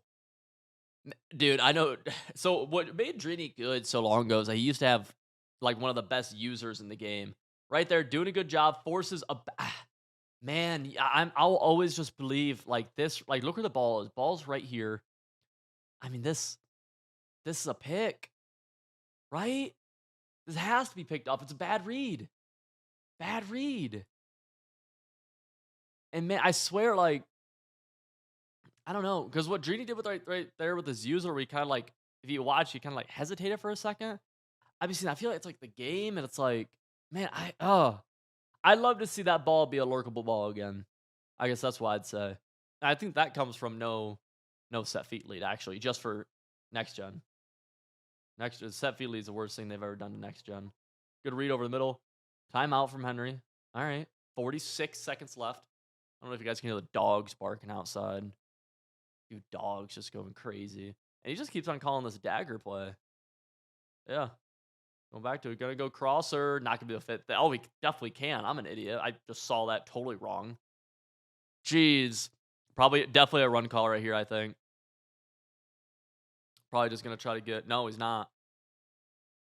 Backfield throw. Another close one. Touchdown. Okay, so he scores with enough time for Drini to potentially answer back before half, but Henry is up 2 scores just like that. Cool, 21-10. Drini got 36 seconds, is it? Let's see. Boom. 1st and 10. 36 seconds. Down 11. Gonna go double corners to the right side. Probably C route to the left. No. No, you can't do that. Dang. Let's go. Anything. Boom. I'm thinking, man, is Drini using Howard? He is, isn't he? What? I think they got I think it read his abilities wrong at the bottom of the ticker. I feel like, right? I don't know. It doesn't matter. I don't care that much. Oh, is he? I do care. I feel like he has to be, but maybe he isn't. Why is he a parry then? I don't know. Watch a deep corner left side. Goes underneath. Boom. Timeout. Yep. 1 timeout. Needs 15 yards for field goal range. Let's go. Pressure. Nope. Throws it away. Good throwaway. A lot of you dudes could do way better. You would score way more points if you threw the ball away more often. I promise you. Dude. We gotta find a way to get points right here, though. We gotta find a way to get 15 yards in 23 seconds and a timeout. Nothing really there. Gonna roll out. Gonna have to throw it away again. And dude, this actually gets even more scary because if you don't get this, Henry's in field goal range basically. Like this is. Yeah, I thought Drini might even no, you can't because you need that 3 bad. Going to the play smash return. I mean, he's definitely got to have Howard Master on. I just don't know if I read what they wrote wrong or something. I'm not sure. Doesn't matter. But he's running that smash return play a little bit differently. Good D. Oh, oh. This is another one of them, man, where I'm like, man, should this be lurkable? That's tough to get up there. That's just a good free form, honestly. Up and out. Yeah, that's a good free form. Really just up, high ball. Yeah, that's not lurkable. It's just super close. But nah, that's a fair one. So Drini's in field goal range now. No more timeouts. Henry probably sends crazy pressure right here. I have to assume everybody. Yep, everyone comes. No one's there. Quick throws a flat. Gets a few more yards. Drini probably going to kick right here. The reason you want to send pressure right here, though, is because if you want to send pressure and protect deep. No touchdown. No touchdown. Right? Send everybody at him. You sack them. Time's up. Right? Maybe you get intentional grounding. Push them back here. And if not, then he just kicks the 3 anyways. That's why you send pressure right there. Got to get him something in bounds. Yeah, you saw Henry's user just sprint straight back. Yep. He's going to take that 3, and it'll be 13-21 at half. Does Drini call one more play? He is. And I think you just he's going to send everybody right here. Now it gets a little bit scary to send everybody, but I still think you do. Yeah. Boom, 4 deep zones. Sends 5. Okay. Pressure. Corner. Oh! Oh, no. Oh, no. That was a laze. That's a dot. Oh, Drini. Yo, he actually. Yo, that's almost always caught. Like, that is a touch. Yo. Oh. Oh, that's really bad. Oh, that is depression. Dude. Ah, he's going to kick his 3 now. Bro. That's bad. A fumble and that? I mean, assuming you get 3 on the front line, that's a 10-point swing just off. Oh, that sucks. So Henry with ball, up 8 to begin the second half. He immediately starts with a run. Gonna juke? No. That not juking right there makes me think he actually might have went on conservative, but I can't imagine he actually did. Dude, I just feel sick about the end of half for Draney, dude. He's gotten stroked this game now. Wow. See what Henry does here. Second and 4. Might keep it on the ground again. You're playing a little bit of clock game, but yeah, he's going to this trip set. I think he likes the runs from these trip sets a little bit more, but he's gonna pass first play. Motion in. A little seam streak. Got underneath. Romeo Dobbs. Keep it moving. How you doing? You see the Lexus ad, bro. I gotta hit up EA and tell them. Dude. I mean, these videos be getting some views, man. Like, I'm giving them free sponsorship. At least give me a little kickback, EA. Give me something. I'm giving you guys free sponsorship views. Can we please get a little something from you guys? Maybe anything. Golly. Whatever. Second and 7. Keeps on throwing underneath. Clock keeps moving. Dre's got to find a way to get a stop. Really, you can't let, because Henry's gonna milk this drive. Henry's actively milking a little bit, and we'll see how long. I'm curious. Watch the play clock here. Yeah, dripping all the way down. About 8. Could have taken more off, but doesn't want to. Pressure. And that's what I'm talking about, though, with the rollout stuff, man. So many people are trying, like, I just see uninformed comments. And if you're on, like, you're informed if you're on this channel. I'm informing you. Right? That, like, oh, it's rollout cheese. Bro, if something is cheese or if something's a glitch, I will tell you when it's a glitch. Okay? I've gained nothing from, like, I will just tell you the honest truth. I've been around this man stuff for a second, bro. 4th and 14. Drini just got a big time sack. Let's actually see what Drini's adjustments were right here. So across the board, he actually did some cross manning. Yes, did some cross manning, and then a 3-man got a shed. Yep, 3-man got the shed. Deep inside middle, 3rd. Solid defense. A little riskier when you start getting that adjusty, but you kind of have to in this situation. You gotta get a stop. And now Henry's going for it. 4th and 14. This is Drini's best chance to get back into the game. Backed off corner right there. Not sure what he's in. He's in a cloud flat over there. No. Totally bagged. Totally. And that's our first actual stop we've seen this game. I mean, Drini loves this route combo, and I just don't, Drini. I'll tell you how it is. I just don't love it as much. Is it fine? Sure. I think it likes it because it's kind of a bop. I suck. I suck at this game. I'm so bad. I think I found out why he likes it. And yo, I'm really terrible. All right, boys.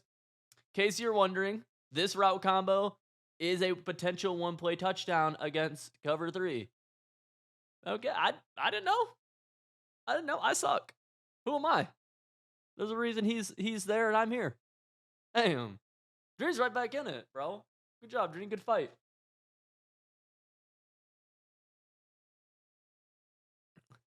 The 2-point here is big. Obviously, tie the game up. He's going to go to the wide receiver screen.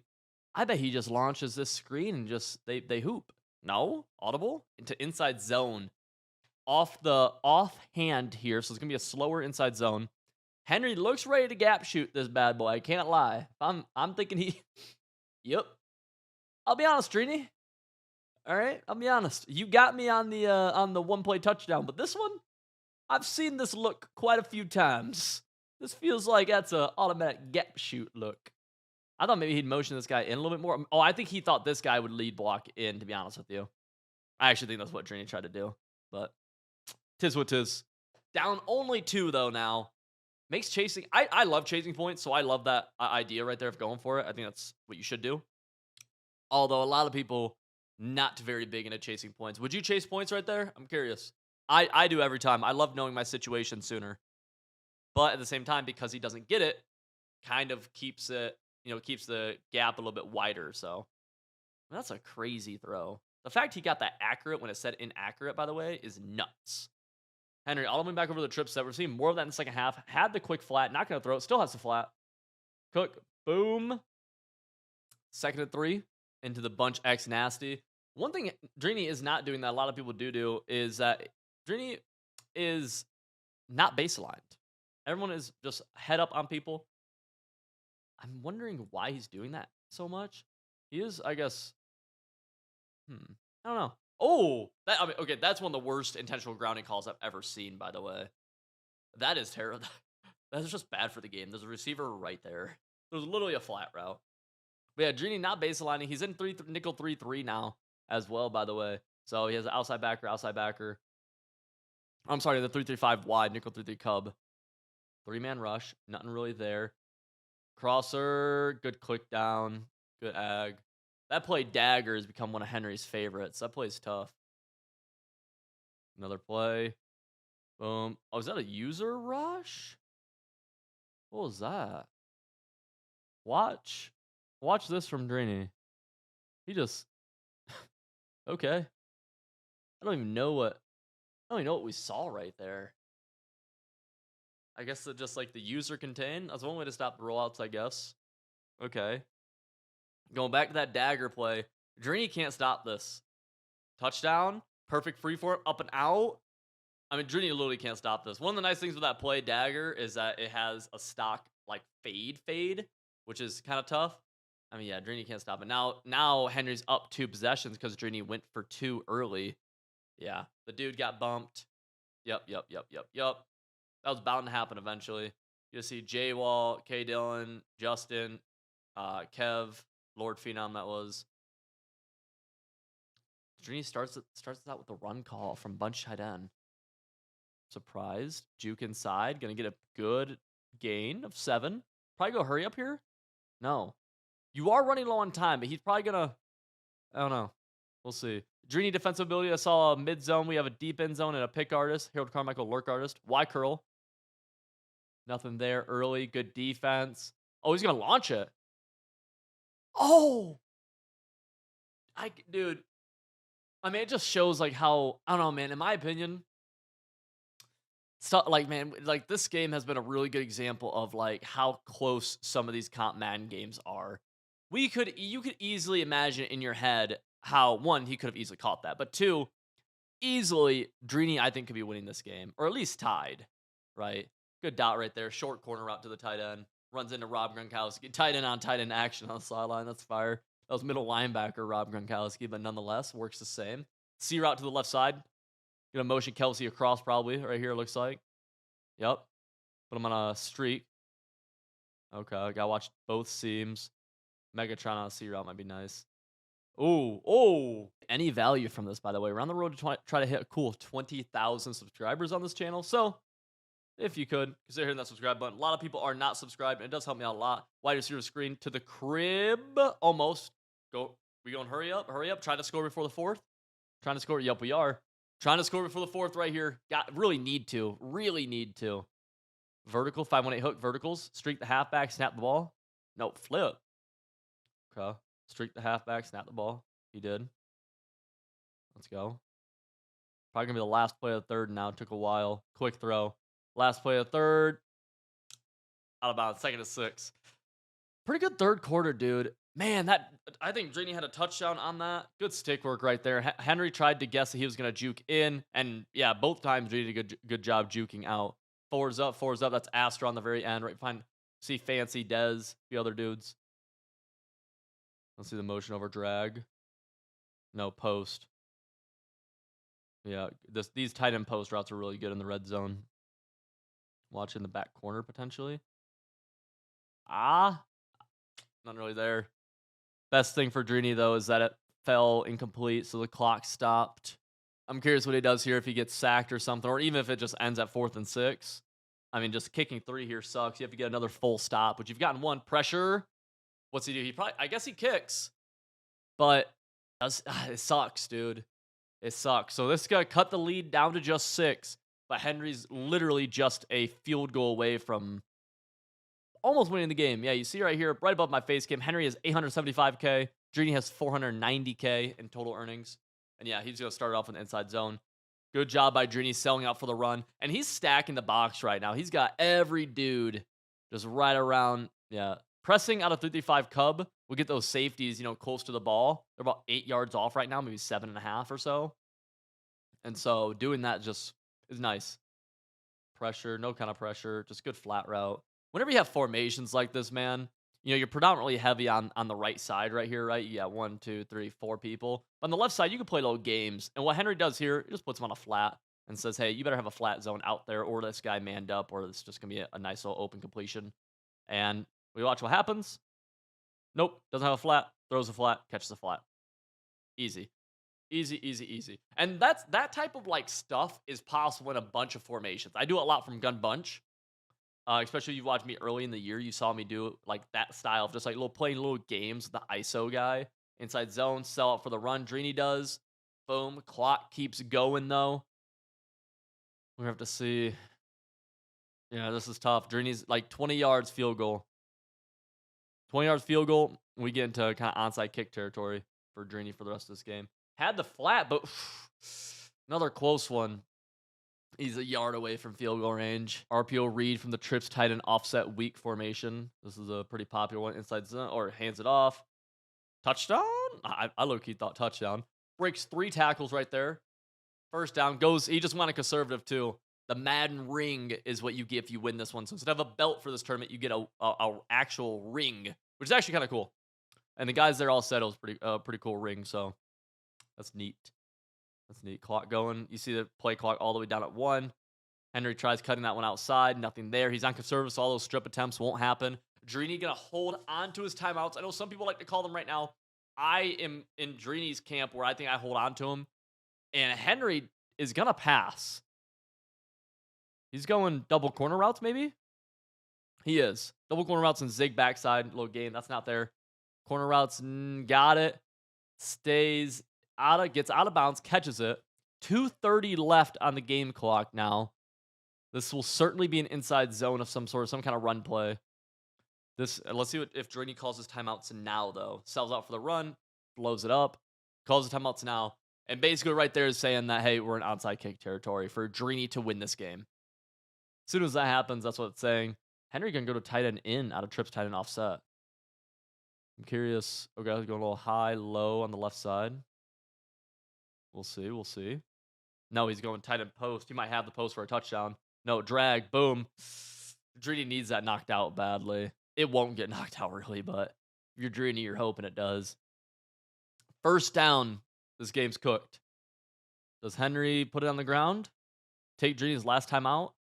Henry calls a timeout. I don't hate it. I don't hate it. I don't hate it. You don't really need your timeouts as badly if you're Henry, so good play caller here is big.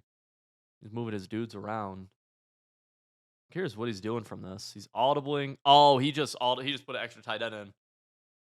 I don't know what play this is, but he's an inside zone. Fire. That's fire from this. Why not? Oh no, it's a power. Is this good against this? I think he was just trying to.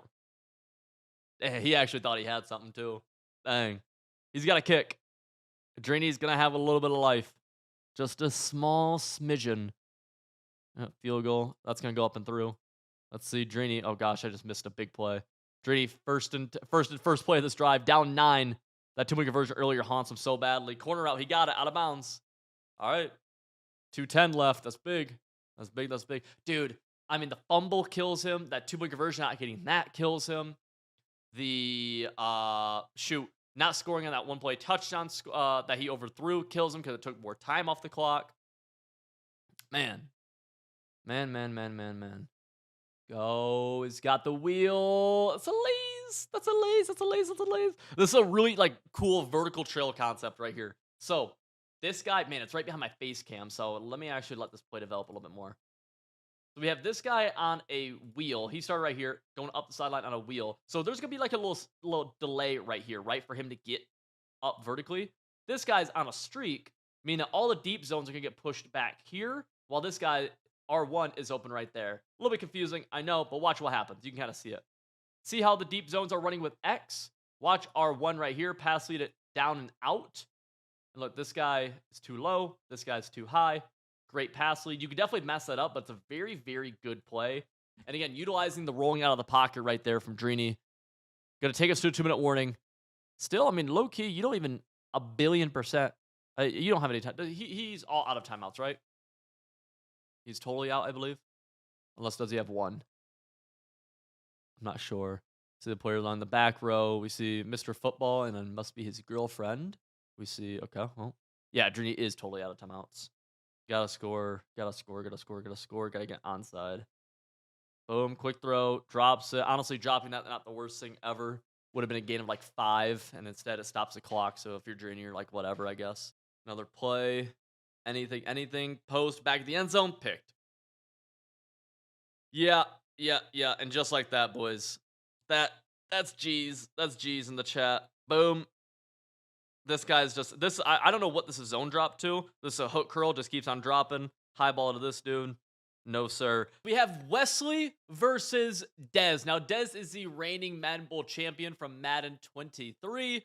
One of the best players in the world the past couple of years. He honestly came onto the scene kind of, man, so he came out of nowhere, maybe in Madden 21, and he'd play money games against people, especially I remember him playing Ghost, who Ghost has always been, seen as pretty good at the game. And he was just popping Ghosts in these money games. And it was during a time where I wasn't super in a lot of the discords and wasn't really super deep into Comp Madden. I go through like kind of periods where I'm deep into it and then not deep into it. But I'd hear about this kid, he's doing well, and he ended up winning a belt 2 years later. So yeah, here we go. Dez on defense going against Wesley. You guys all have seen Wesley on this channel plenty of times in these videos, and Wesley delivers an absolute beam. There's a play, man, called Dagger out of the bunch strong nasty formation, and it's super, super good. We'll see if he runs it again here in a second. This is a basic combo right here. We've seen this style a lot, right? We have a wheel underneath. It's going to help push back any deep zones. Corner route can be thrown right here. This is also going to push back deep zones, and then a little drag and tight end post. Kind of a lot going on right here. I'd honestly say this feels like the type of route combo that, like, if someone who wasn't great at passing, good pocket, tried running, that man, they'd miss a lot of reads. There's just a lot of like things happening, a lot of players crossing one another, a lot of spots in the field being attacked. If you're new to passing the ball or you're just not a great passer, I highly, highly, highly recommend. He's going back to the same thing. I highly recommend trying to do what I call like the 3 route method, which is having 4 routes on the field. So you're blocking a halfback or a tight end. One of those 4 is a clear out route of some sort. So a streak, a deep post, something like that to get stuff underneath it open. So you go from 4, one of them is a clear out route, 3, and you're only making the read between 3 complementary routes. Typically like a corner, a flat, and a backside dig, a post, a drag, and maybe like a zig. You know what I mean?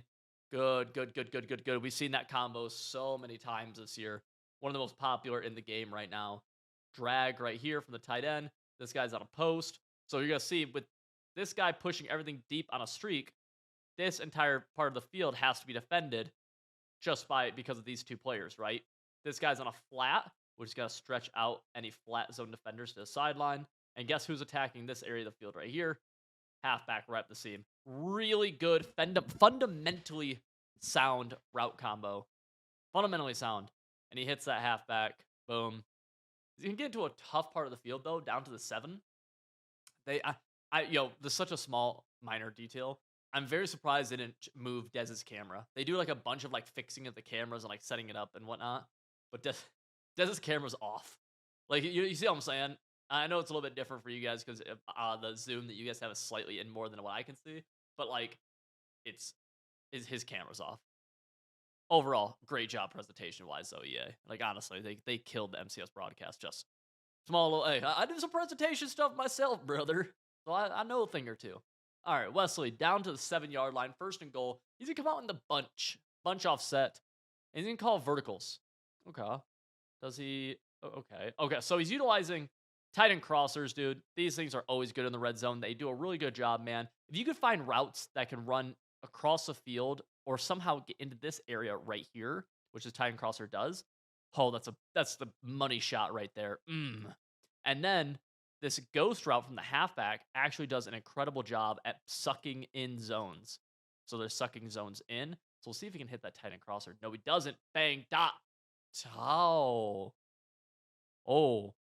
Nice. That was a good dot from Wesley. I mean, that's a tough throw. It's like one of those things where it's like if he scores a touchdown, fair. Gets knocked out, also fair. It's tough though. You can go back to another pass play. Flipperooski of the double post. Bunch to the left side. We have that Dalvin Cook, right? I don't know. Cook to the halfback. Who cares? And you see he's utilizing another hitch right here on the left side, trying to get the tight end corner route this time open in the corner of the field. Let's see how that works. I don't know how well this will do. I'm curious. Let's see. Oh, you can see that area though. His user, Dez does a good job with his user, but you see this is that area that they're trying to attack. Good job by Dez seeing with the user, but now watch the playmaker back over the middle. Not going to throw, he throws it away. And this can potentially be a really good goal line stand from Dez. Is that a flannel jacket? Or does he have the flannel buttoned all the way up? Or is that like a flannel sweatshirt? But I'm sorry, but I'm a big I love flannels. I don't know what that is. Is the hoodie right there? Is that, or is the hood attached to the flannel right there, or is it underneath it? It must be underneath it, I think. Huh? Okay. Anything? Ta, not there. Sack.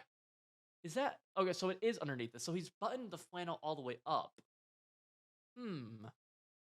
I'm not crazy about the buttoned up. Is that even a flannel? I mean, it's like that patterning. Huh. I don't know. I don't know. I think I'd leave it if it's zippered or I think I'd leave it undone. I think I'd leave it undone, Des. I'm a big fan of that. Been like that for a few years. It's a great, just casual. Like you can go out like that, wear jeans, flannel, and t-shirt underneath. You look great. You look great. Mm. And I hate to. I mean, I like Des. He's a. I've talked to him a few times, and he's a good dude. Not fan of the arms right here. Don't like that. We should have our arms. I don't know. I've never been a fan of like tucking in the hands like that. Anyways, I don't really know. His favorite food, eggs. Now I eat 6 eggs a day. Believe it or not, 6 eggs typically for. I mean, it could be either breakfast, lunch, or dinner, but it's six. And the reason it's six is that 6 eggs. Each egg has. Shoot, I used to know. I want to say each egg has 6 grams of protein. So six makes it 36. Is that what it is? Or is it something like that? I don't know. It's like 300 calories, 30 something grams of protein. Eggs are great for you, dude. And they've got like a bunch of like nerd vitamins. So, anyways, I don't really know where this video's gone direction wise, but Dez got the ball. 2nd and 9. He's in a great spot. He's gonna be running the Jets playbook. He's gonna audible around a lot. He's really made popular audibling around between different sets and flipping and whatnot. He ran a lot of Saints tour last year, and now he's running a lot of Jets tour. Pressure right at the middle. Oh, we're gonna need a. Hey, yo, Des actually did not react. Yo. This is, that's one of the worst. Oh, oh. Yo, that was a great ball. Good placement on that to make sure that. Yo, yo, yo, bro. I mean, there will be people though. This will be the reaction from dudes who make hundreds of $1,000s playing this game. And I swear to God, now mind you, Dez knows he threw a pick there, but this game is so bad. This game is really bad. There are dudes though who will be in comment sections, like especially on YouTube Shorts, who will see that and be like, "That's never a pick. Are you kidding me? That would never get intercepted." It's like, what are you saying? You know, oh, 4th and 9 from Dez. He's calling the play Y curl. There's the interception. And this is actually a big tendency thing from Dez over the years. We've done quite a few breakdowns on him now because he's typically in these tournaments, and he loves this play. I'm surprised he called it here though. So this is Y curl, and this guy's on a little inverted streak, and this guy's on a wheel. What's nice about that is that it holds the guys to the sideline, opening up the streak. This is really good when this guy is blitzing because there's nobody in this area to defend this. Now you call Y curl really with the idea of hitting this seam. That's really who you're hitting typically. And when he snaps this, you can actually see this guy's going to the sideline. This guy's bailing. So this is open, but look at the user. The user's right in the middle of the field. You kind of see the name tag. And Wes is just going to do a really good job of getting over there, seeing the play call, and getting it. Now, I'm surprised he didn't highball it at the least. It almost looks like he didn't like see the user at all. And honestly, after 2 weird plays, right? We had the interception that went through his hands, and then the angle route that was wide open that went through Dez's hands. I don't know. And sometimes you just kind of get like, what is going on, right? So hopefully Dez kind of regains his. I mean, that was such a weird sack. This game's weird. This game's odd.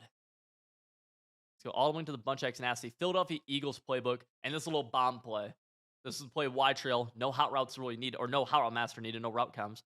We have a hot route to flat, hot route to drag.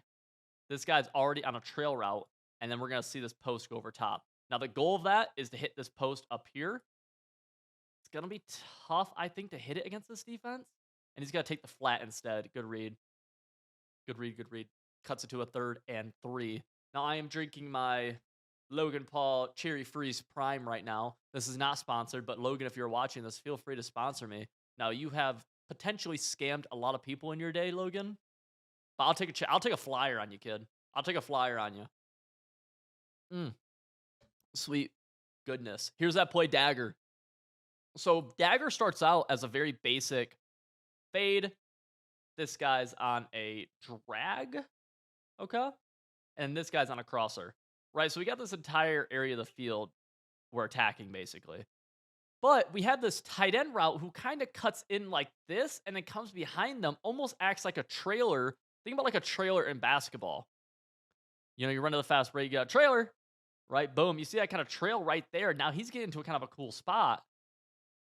Makes the user choose and does a really good job. The choice right there is between that kind of invert. I don't even know what to call it. If you have a good name for it, let me know. But like that inverted kind of deep dig. It's not even inverted, but like delay dig. I don't know what to call it. And the crosser, you just kind of got to choose between them. And it's on you to make the read. And that could be a tough read sometimes. Wes does a really good job right there. Not a ton better Dez could do, except for just having the CPU play that deep crosser better. But obviously, hindsight's 2020. Probably thought a different play was going on. You know, Dez has been known in the past to run a really good dollar, and especially like a really good DB fire. Last year, man, he would consistently be just adjusting across, like just. I mean, he plays defense in the way that I could never even try to play, and that's called getting stops. No, that's called he just. I mean, he cross mans and adjusts the. Oh, Dez is okay. So he's out of it, like mentally. It looks like because even like man, I'd like to see that be. I'd like to see someone be punished for that throw. I mean, I know that's a tougher one, but he's right there. Ah, yeah, dang. We're gonna see tight offset tight end from Dez picks up the pressure, and you gotta have the corner, but gonna get knocked out probably. Yeah, 3rd and 6. Kind of doesn't really freeform it down and outside. Could have fit it in, but he doesn't. 23 seconds left in the first, and Wesley's in a really good spot. Dez just doesn't like. I mean, a lot of Madden can come down to just like playing, sometimes you just play a bad game, and that's what's looking like Dez is kind of doing right now. He's just not playing great. Makes a good underneath read right there. Gives himself a fresh set of downs. And yeah, he should take the stand in the first. If you're Dez here, dude, I'm thinking you just gotta like snap back into it mentally because he's made a few kind of uncharacteristically bad reads. Um, he's calling good plays. I mean, he's calling fine plays, but yeah. I don't know. I don't know who that is. That's J-Wall right there. Henry, Kobo, Dadamus. Huh. Yeah, a lot of guys flew out for this from, like, even if they weren't playing, just to go see because they had friends. Throws wide receiver screen. See, this is what you have to do. In this situation, if you recognize you're playing bad, you got to start going to some of those, like, almost, I always call them kind of like constraint plays, where it kind of makes offense easier for yourself, and it forces the defense to really have to respect them. Kind of high percentage, low effort, low risk plays. Those are huge. And right there with the yeah, that's a tough one to fit. That's a tough one. Deep safety rolled, but yeah, you're not gonna with the KOs. You can't. And Wes is pretty much consistently. Notice what he's doing, backing off both of these slot corners. This is gonna help the blitz come in right here. And if you don't know, this is called FS Zone Blitz 3. If these 3 dudes come in, these are stock angles. And then this linebacker right here is blitzing through this A gap. And it does a really good job of getting some pretty good pressure plus good sheds on you. And you have 7 people in coverage, right? So you're going to be able to do a good job. Now, what this does, the style of defense does tell Dez, though, is that a lot of people will send this slot corner, but they won't back him off and send him. They keep him right here. So Dez knows there's only going to be 4 people coming at most at him. So he should be able to block this pretty easily. And instead, he opts to 5 out it. Gets him down to a 3rd and 4. Okay. And he actually goes turbo, turbo, turbo. He gets ball at half, so I mean, it's not no Awful spot. And we see this route combo now quite a bit too in comp. This is a newer one that's came up the past like month and a half or so. Ooh, tight end post though. Oh, okay, he's totally flipped it. We're just gonna have a little high low with the tight end post and drag. Has the post, good. Got it. Okay. He's 5 for 10 for 54 yards and 1 interception. And that was like a 15-yard play right there. 5 wide. He's calling speed dig out of gun empty bunch wide. Picks up the pressure well. Double drags. Okay. Yeah. Yeah. Why not? Bunch to the right side here. Bunch strong. We're going to go double corner routes to the right. Rolls. Can throw it. Bad throw. He tried blueberrying it, but he couldn't. Yeah, no way for him to clock out the half. So really, you really are looking for 7 here. Not to state the obvious, but man, I'm surprised he's letting the blitz come in so consistently, man. He's 5 outing this when he knows that the blitz should be able to come in at a pretty high clip when he's 5 out. I'm surprised he's not just walking a halfback or something. He's not doing that ever, it seems like.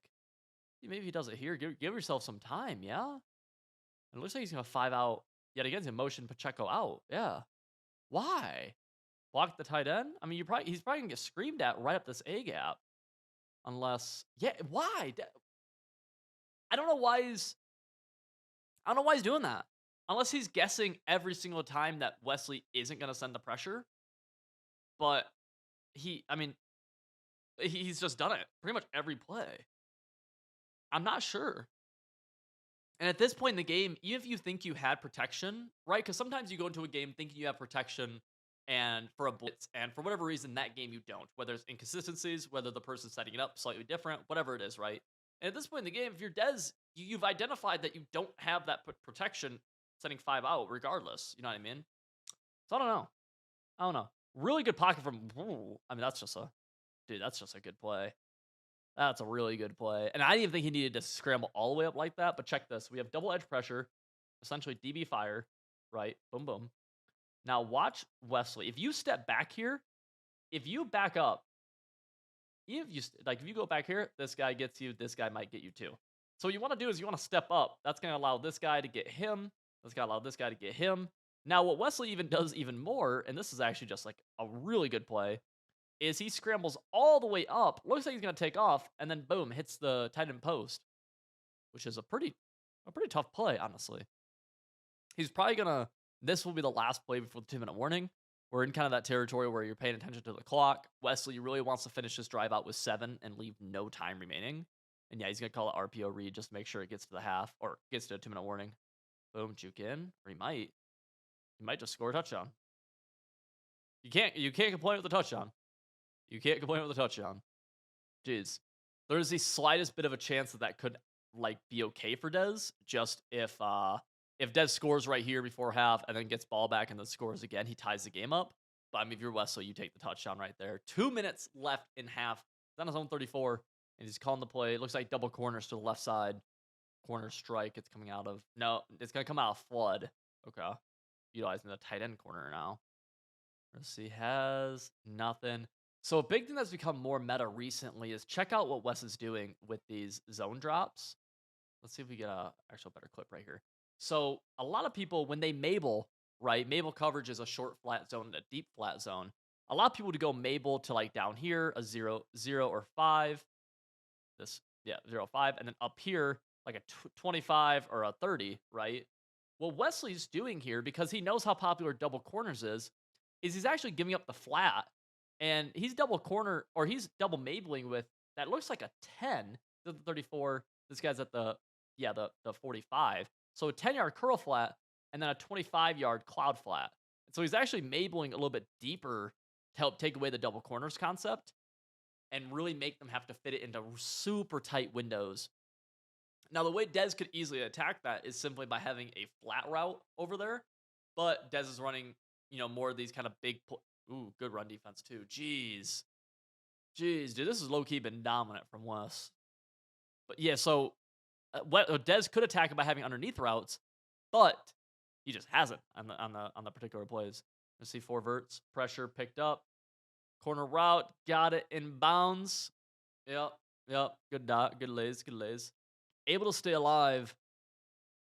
He's not played great offense so far. He's gonna go back to the quick base right here, get the clock moving. This time, hopefully, you're able to pick up a few yards forward. He does. Gonna juke inside, juke outside. No, gonna go down. Clock moving. Nobody's gonna use a timeout, but Dez will go no huddle. Probably gonna manually chew this a little bit. Probably to at least a minute, I gotta think. Unless he, no, he's gonna snap it. Okay. Boom. Nothing there. Yeah, the Mabel coverage is just doing a really good job on Dez. Wesley's doing a great job of mabling the side that Dez is trying to attack consistently. Let's see, pressure again though. You see that? This is one of those, man. That's it's tougher because it's Calvin. All right, they're talking. I want to watch a playback because they're talking to each other after this. Man, I mean that's such a few years ago. It's just such a ball you can't throw. That's what Wesley's saying. Dez, I don't even know if Dez ever seen that ball picked off. But I definitely feel how Wesley does. Like, oh, that's scary. Yeah, so West just called his first timeout. 45 seconds left. Flat route. Gonna get him knocked out of bounds. Out of bounds. Okay. And now inside the red zone. Really, this isn't like the red zone starts at the 20-yard line, but the Madden red zone starts at like the 10, realistically. Dez, though, is gonna go into the single back bunch tight end RPO bubble, throw the bubble, juke inside. It's I mean, just honestly good defense from Wesley. And the clock's still going. He might quick snap Y curl. No, deep corner. Not sure what he's gonna go with. Quick flat. Yeah, that was a tough read too. That was a tough read. He had to pass lead that all the way down and away just to get it away from the flat defender. Jeez, dude, Wesley's playing great defense. I mean, there's not a ton open either at the same time for Dez. We're actually seeing really good defense. Not being able to get 7 here just kills you, man. It kills you. Check this tight end. Ooh, timeout. Okay. We have a bunch of the right side. You have to be aware of this little route right here or potentially verticals on this play. Here's where Dez actually goes with it. Let's see. Gonna motion out. Is this vertical? Yes, it is verticals. Boom. Nothing really there. Maybe that'd be a crazy one to throw. Dang. And Dez gonna go. Okay. I in this situation, I guess it sucks, but I think you kick. Take to 18 seconds left in the half. You go into half down 11 points, but you get ball at half. And you have to, I mean, you have to score touchdowns. So you have to assume you're scoring a touchdown, cut it to 3, and then you just need to stop or hold them to 3. So I think, man, I think you kick right here, but I think Dez is frustrated or something. I'm not 100% sure. 4th and 8. Yeah, this is this is a tough one. I don't think he snaps this. Yeah, he's gonna kick. He's definitely kicking right there. So he stays alive. Wesley gets the ball back. He's on his own 47 actually. He's gonna launch the crosser. Okay. How did he get to his own 47? How did we? Man, I just kind of overjumped that. He goes to the play dagger that we talked about earlier. No way he gives. Okay. Gave up that for a big gain. And then immediately Wesley came back with the crosser for the dot that we just saw, right? Same exact play. Just quick snaps it, throws it above the user, dot sideline. Wesley burns that timeout just in case. One timeout. I mean, geez. That just totally negates the 3 that Dez got. Wow. You gotta watch that corner route to Dobbs on the right side. That's really where he could get hit. Probably gonna be a wheel from the halfback, yeah? Yeah. Let's see it. And there, Dobbs. You gotta throw it away. He does. And yeah, so Wesley gets himself a cool 3 points and a half. So Dez down 14.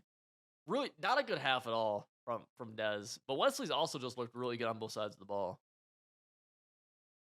Oh well, they just jumped right back into it. Like there was no warning. There was no warning when that play was starting, dude. One stop and Wesley wins this game. Up 2 scores with ball in the second half of a Madden game. You're winning that game of John Madden football. Although I will say, I played some Mutt earlier today. Corner route, picked. I played a Mutt game earlier today. I was down 17-0 with 2 minutes left in the third. We won 22-17. What happens here? He tries a blueberry. Man, it almost looks like, dude, I'd be curious how much Dez has even been playing the game recently.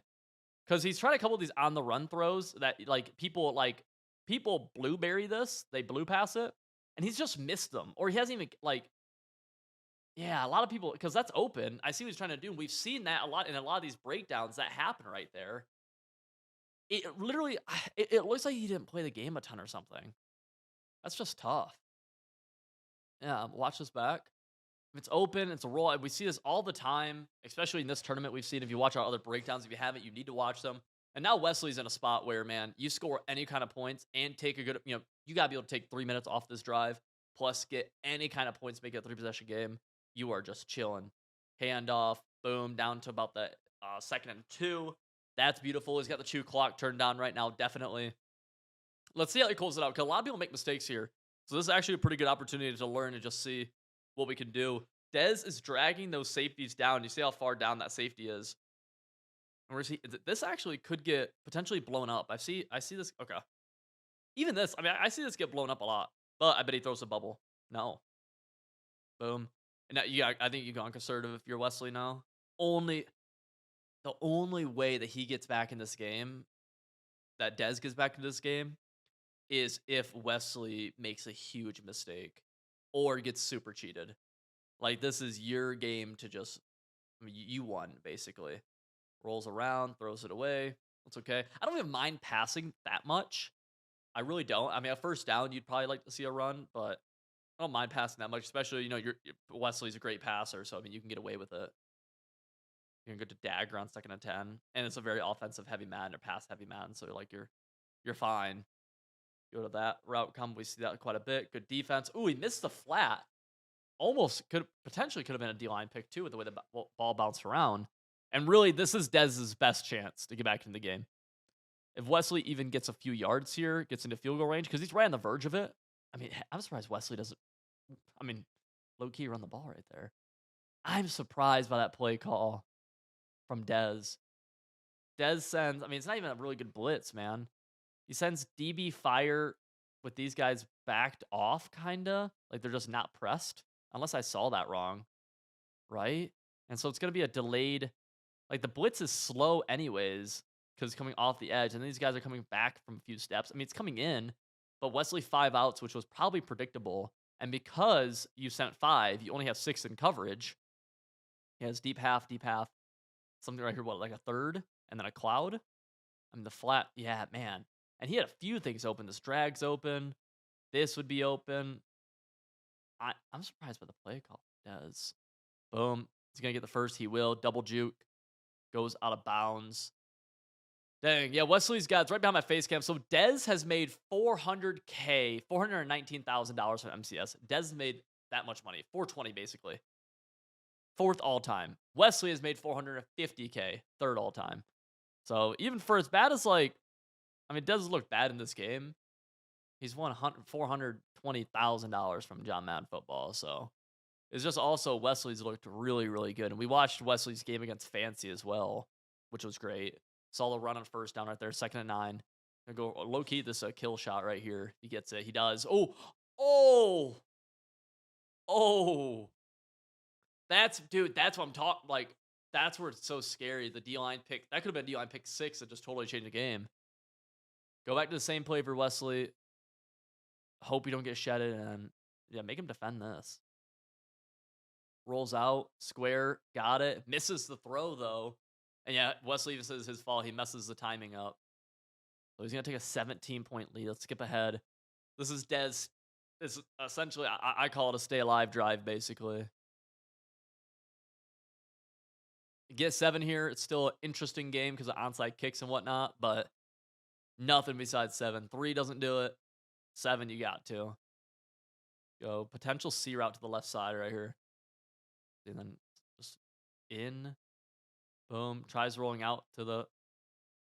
Huh. Yeah, man, I'd really like to know if he played the game a ton and there's the blitz again. It's like he's like being kind of careless with, like, his play calls, and he's usually been in the past really good about stuff. And that's the one thing that really makes sense to me, because I've seen it with both, obviously, myself when I don't play the game and I just make stupid, like, I'm doing stupid things. But then also I've seen it with a lot of other people where, so much of this game can come down to getting reps and knowing the little things, especially playing against somebody else who has been doing that and knows all the little things like Wesley, and, making sure you're doing the little things by habit. It looked like, yeah, he's just kind of skipping over. And now he's in a bad spot where, he's even more pressed. And yeah, it's tough. It's tough, it's tough, it's tough. He's gonna wait and let that play clock go all the way down to 15 after that out of bounds, trying to save himself a little bit of time. Wesley is he's a stop away from winning this game though. Let's go pressure. No, we have that's a that's a that's a crazy one. It's a crazy one, I can't lie. All right, tight offset tight end. Corner out to the left side. Might throw it, might not. We'll see. Uh there. Corner route. No, nothing. Might try. Throws it away. Okay. Let's go 2nd and 10 right here. Drag underneath. Oh, I'm pretty sure that was a defensive lineman right there who just did that. That's fire. Oh man. This is tough. Pressure picked up. Got it. Okay. Calvin's gonna hold on, fight for it a little bit. Dez is able to stay alive. Barely. His red zone. Fake zone jet. Might do immediate jurtle up right here. These touch passes or jet sweeps are kind of good. Boom. Oh, he does the actual. Oh, okay. That was fire.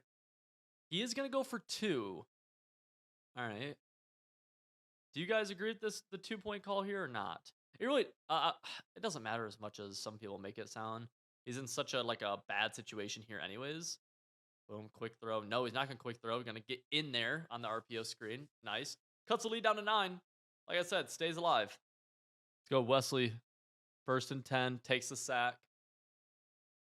He needs again. Could technically milk this entire game out, but he's gonna keep on passing, which I respect. And go back to the play dagger. So he's done a lot of work with this play actually. This is what he scored right before half on too. Remember that? And he's not really got anything except for the QB scramble. He's gotten that a few times this game. Cuts to a 3rd and 1. That brings us to the 4th quarter. Ladies and gentlemen, trying to get better at John Madden football. Check out my website, civil.gg. I have full guides over there teaching people my entire offenses, defenses, concepts that you can apply into your own offenses and defenses that'll work for this Madden, next Madden, all that good stuff. Code PREMIUM gets you a cool 25% off. You join 1,000 plus Madden players just like yourself. All try to win more games. We have an awesome community over there. 3rd and 1. Let's see. Double corners to the right side. Man, I wish double corners was not very good, but it is. Got it. Yes. That's tough. That is tough if you're Dez. That would have been 4th down. It's interesting to see though how you can play bad in a Madden game, but as long as you don't really hurt yourself a ton, you can keep it. The games are so short where you can keep it a close game to where if you can play good at the end, you can make it interesting, right? Because imagine right there if that ball got knocked out, for example, it would have been a 4th and 2. If Dez gets a stop on 4th and 2, now has ball down 9, and he's a nice KO.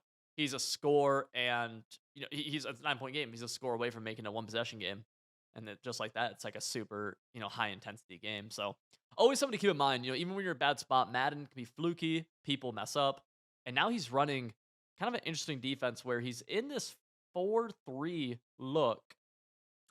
4-3 look, but he's pressing to get he's blitzing both backers and pressing them to get into the gaps. It looks like they're gonna blitz right here. This is super aggressive. Just trying to force some kind of turnover from Wesley. I believe this is 4-3 over. And he actually only ends up sending 3. Doesn't matter though. Wesley tries falling down, gets tackled. Let's see if he goes on conservative here. He does. Immediately on conservative. Definitely should. And I wouldn't be surprised to see all 3 of these plays are going to get tackled in bounds, I have to imagine. Right? I don't foresee him throwing the ball away by any chance or throwing anything to the sideline, except on 3rd down maybe. That gets blown up. He's going to pass on 2nd and 12. This is that rollout play that he's called a few times. Calls it again. He's going to force it. Back corner. Touchdown. Jeez. And if you want to see something right here, man, look at circle. He bumps into this cloud for a second. So it's almost scary the way they bump. And I mean, that's going to be. Did he. Oh, I guess it's the 2-point he didn't get. So he's only up 15 still. That's GG's though. Yeah. Let's see. 3rd and 4 from Dez. I mean, it's only a 2-score game again, which is what I was saying before. I mean, you can make it interesting. A touchdown here and then an onside or something. You at very least make him good dot. Jeez. Jeez, the KO right there is tough.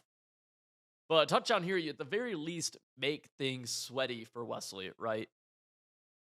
But it's it's gonna take a lot to be able to actually come back and finish it. A bunch offset left side, double corners, pressure picked up, drag, got it. Stays alive. You gotta go hurry up. Hurry up, hurry up, hurry up, hurry up. 16 for 35 he is. Jeez. Let's go. Boom. That's GG's, ladies and gentlemen. We have Wesley, and he's playing against Fancy. Now, these guys have won a lot of money. You saw that right there, about $1 million combined. And Wesley is on offense to begin. This is the game to make it to the finals, aka the semifinals. In the very first play, you see Wesley breaks a run super deep, 40-yard gain. Most people, especially in big games, I've noticed the very first play is a lot of times a run play. Just something I've noticed. Either run play or like a super, super safe pass. A lot of times RPO. And we're immediately seeing Wesley audible into the bunch strong X nasty. So essentially, this is going to be Eagles or Colts playbook. Those are exactly the same playbooks. And he's audibling from bunch into this quite a bit. There's obviously a nice RPO from here. But there's also just a lot of great pass plays. And I bet right here. So Wesley just double teamed this guy right here. He just got double teamed. Now you might be saying, Civil, why is that guy getting double teamed? This is dollar, so there's an A gap blitz right here, right? So this is the meta, right? These guys are a little bit of a send four with this guy coming through the A gap right here. If you double team this guy, right? You close him off. Let's clear the lane right here, right? This guy gets double teamed. You can roll out with your quarterback and throw something over here. Doesn't matter if this guy's coming free or not, because you're just gonna outroll him. And so you immediately see that double team. Let's see if that's what he does right here on the first play. That double team again. And Fancy actually gets clicked on the dude who double teams, but same idea nonetheless. And that's a little stock drag route that is kind of a spot route as well, where he's going to sit against zone coverage on that play. Good play. That's what a lot of people do, man. Whenever you play against these blitzes or metas in any Madden ever, where there's an interior pass rush, an interior pressure, interior blitz of some sort, right? And again, what is Fancy doing on defense? He's running dollar, which is known for the meta being these three guys come, and then this guy comes with the A gap. So what can you do? You can roll out. That's how you can attack some of these, disengage blitzes up the middle, stuff like that. Tight end crosser is really good in this game, and we're going to see the tight end crosser get open down to the 3 or the 4 rather, and just like that, 2 passes, gets him 33 yards, and that rush for 40, he's already down to the 4. This can be a tough spot to score. So Fancy, not really in the worst position ever, right? You could definitely get a goal line stand right here. You have good run defense. He's immediately going to go to the inside zone, or rather the read option. Cut it back. Good. One of the best ways to stop shotgun runs, boys. Obviously, you want to gap shoot, right? If you can get on this guy right here and loop around, that's the thing a lot of people do. But the other thing is, think about this. If this slot corner blitzes, who blocks him? Nobody does. This guy crashes down. So that takes away a cutback lane from the halfback if they try to do that. You can actually see that right here as he runs that read option, where that slot corner, only thing that Fancy did wrong right there was he backed that slot corner off, which just made him slow to get to the run. But that's a really good way of stopping run plays. Let's see it right here. Second goal, though, from the 1. You need something a little bit better. Fancy's user falls down. Touchdown. Pretty easy for Wesley. Super easy first drive. These guys play very similar to one another. It's just, yeah, and they've played before. I want to say they played in Madden Bowl a while back. Did they play in Madden Bowl a few years ago? I can't remember, but they've definitely played in a tournament before. Fancy going for his first ever, as it takes a delay. Fancy going for his first ever, first ever finals. I think Wesley just went off sides right there in accident or something, because I saw Fancy, I look over. Usually see people take a delayed game to start games, but right there, Wesley actually just went off sides. That confused me for a moment.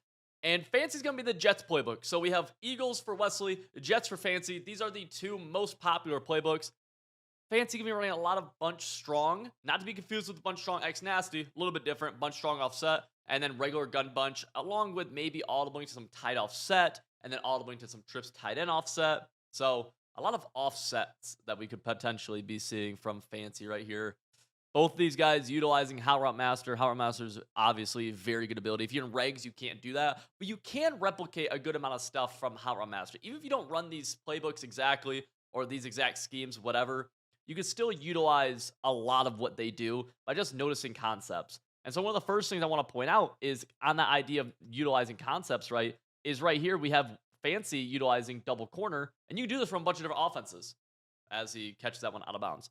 You can throw or run double corner from a million different offenses in this game if you just have access to those routes. So you can run, from a bunch of different stuff. Right here, really popular route combo. We have tight end drag going across the middle, right?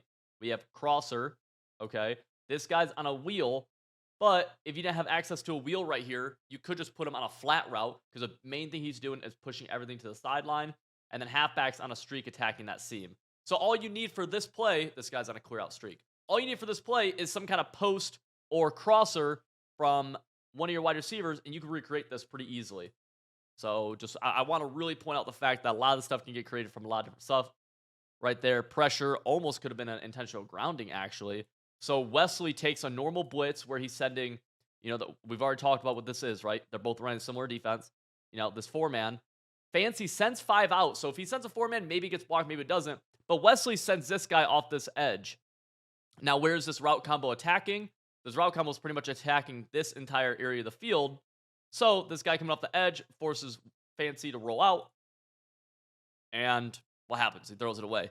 Now, I have a question for you guys.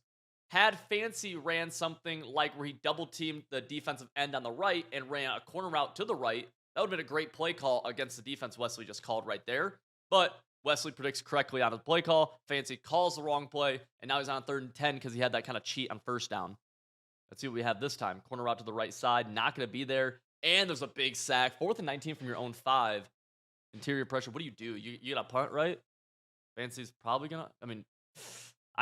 Punting sucks in Comp Madden, but this is a pretty tough thing to pick up.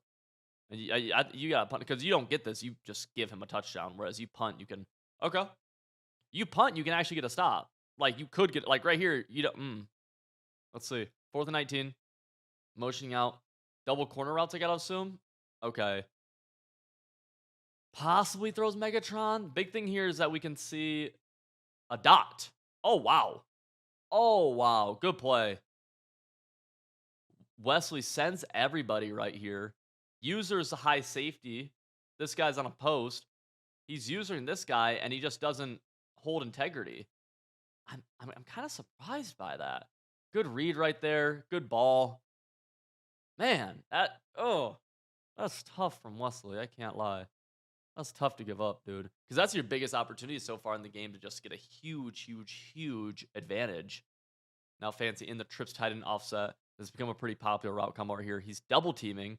Is he going to try to roll out to the right? No, it's just going to pick it up. Corner route. Good read. A lot of people aren't making that read right there to that corner. Good job. Here's a little instant replay. He had pressure right there, too.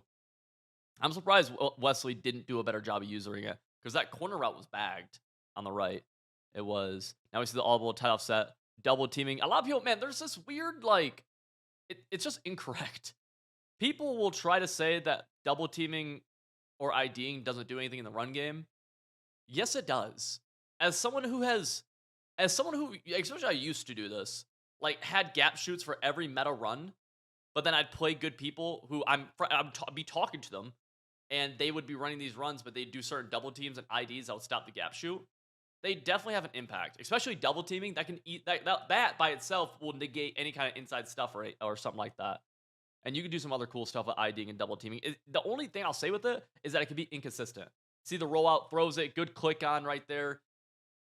Good job by Fancy. Now he's down to 11. So after a really bad first 3 plays and kind of a lucky 4th play, just because I felt like Wesley should have defended that, Fancy finally starting to get his stuff going.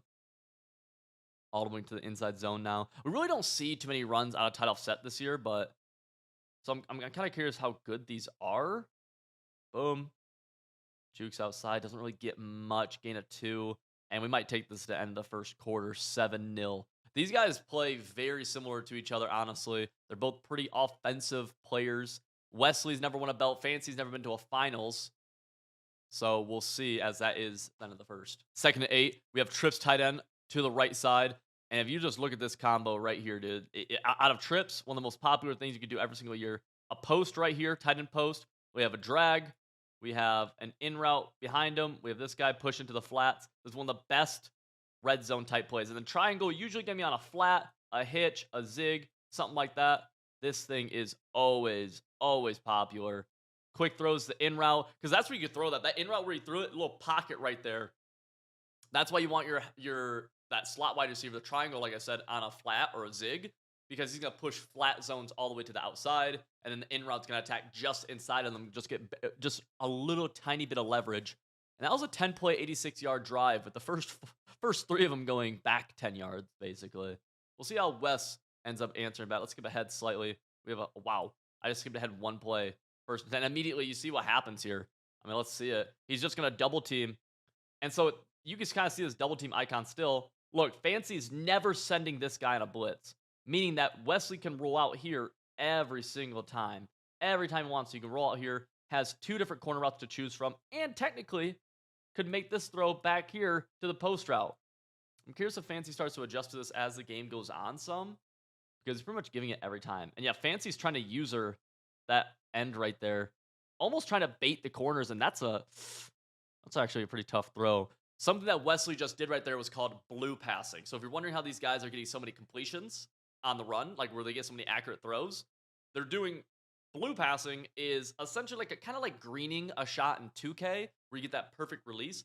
It's hard to do. You kind of want to release it when the ball's like when like the arm's back. It can take some practice, but you can blueberry every freaking throw in the game if you get good at it, and that'll make you have every accurate pass. So yeah, blue passing, kind of a newer thing in the game, which, ooh, tough throw. Kind of a newer thing that people are starting to discover in the game. And it goes to show, like, how much the game can change throughout the year, because we've been playing this game since August, and blueberrying has just become a thing in the Madden Bowl. No one's been doing it until then.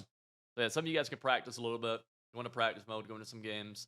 I really don't do it, but it's definitely a good thing to do. I just haven't taken the time to sit down and learn the entire thing yet. See that roll out again.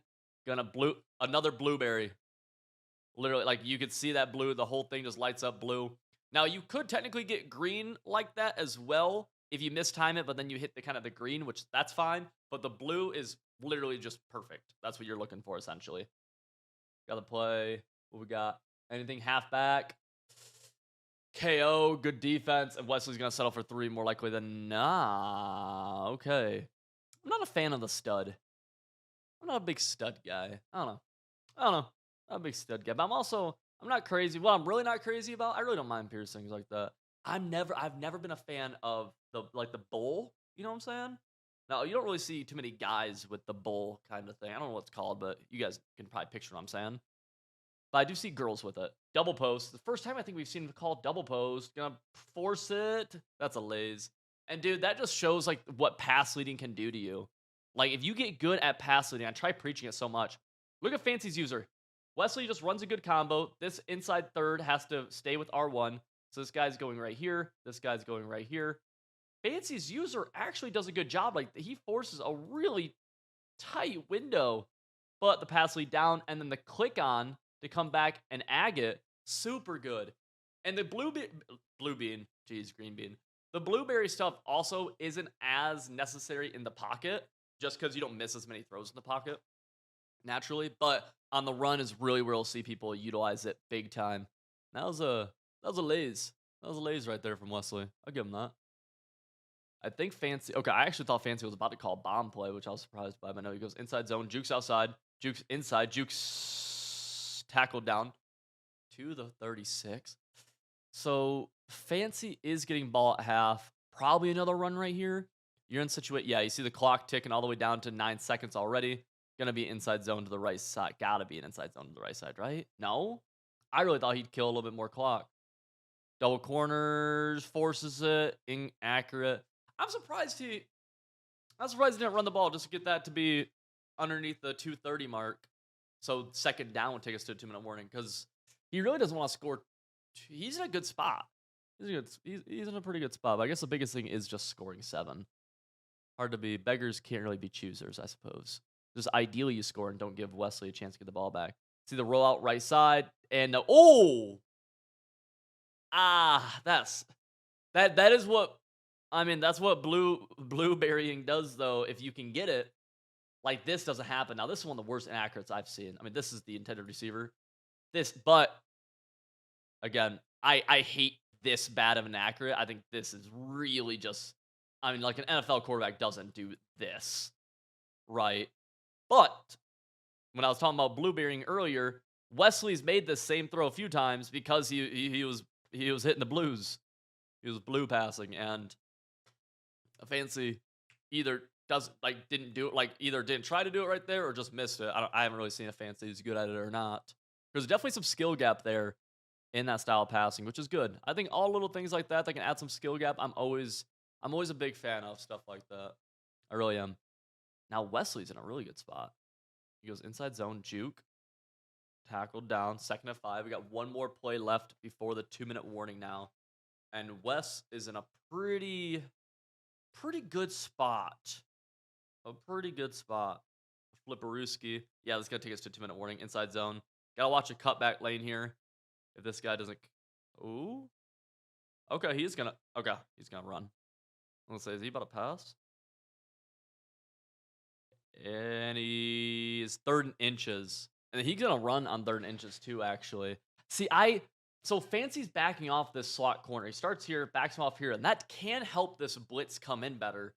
My issue is, though, that you take a guy who could potentially help stop the run, and he's back here. Now, this guy's not going to do anything. And on 3rd and inches, at the very least, I'd like to see this guy blitzing.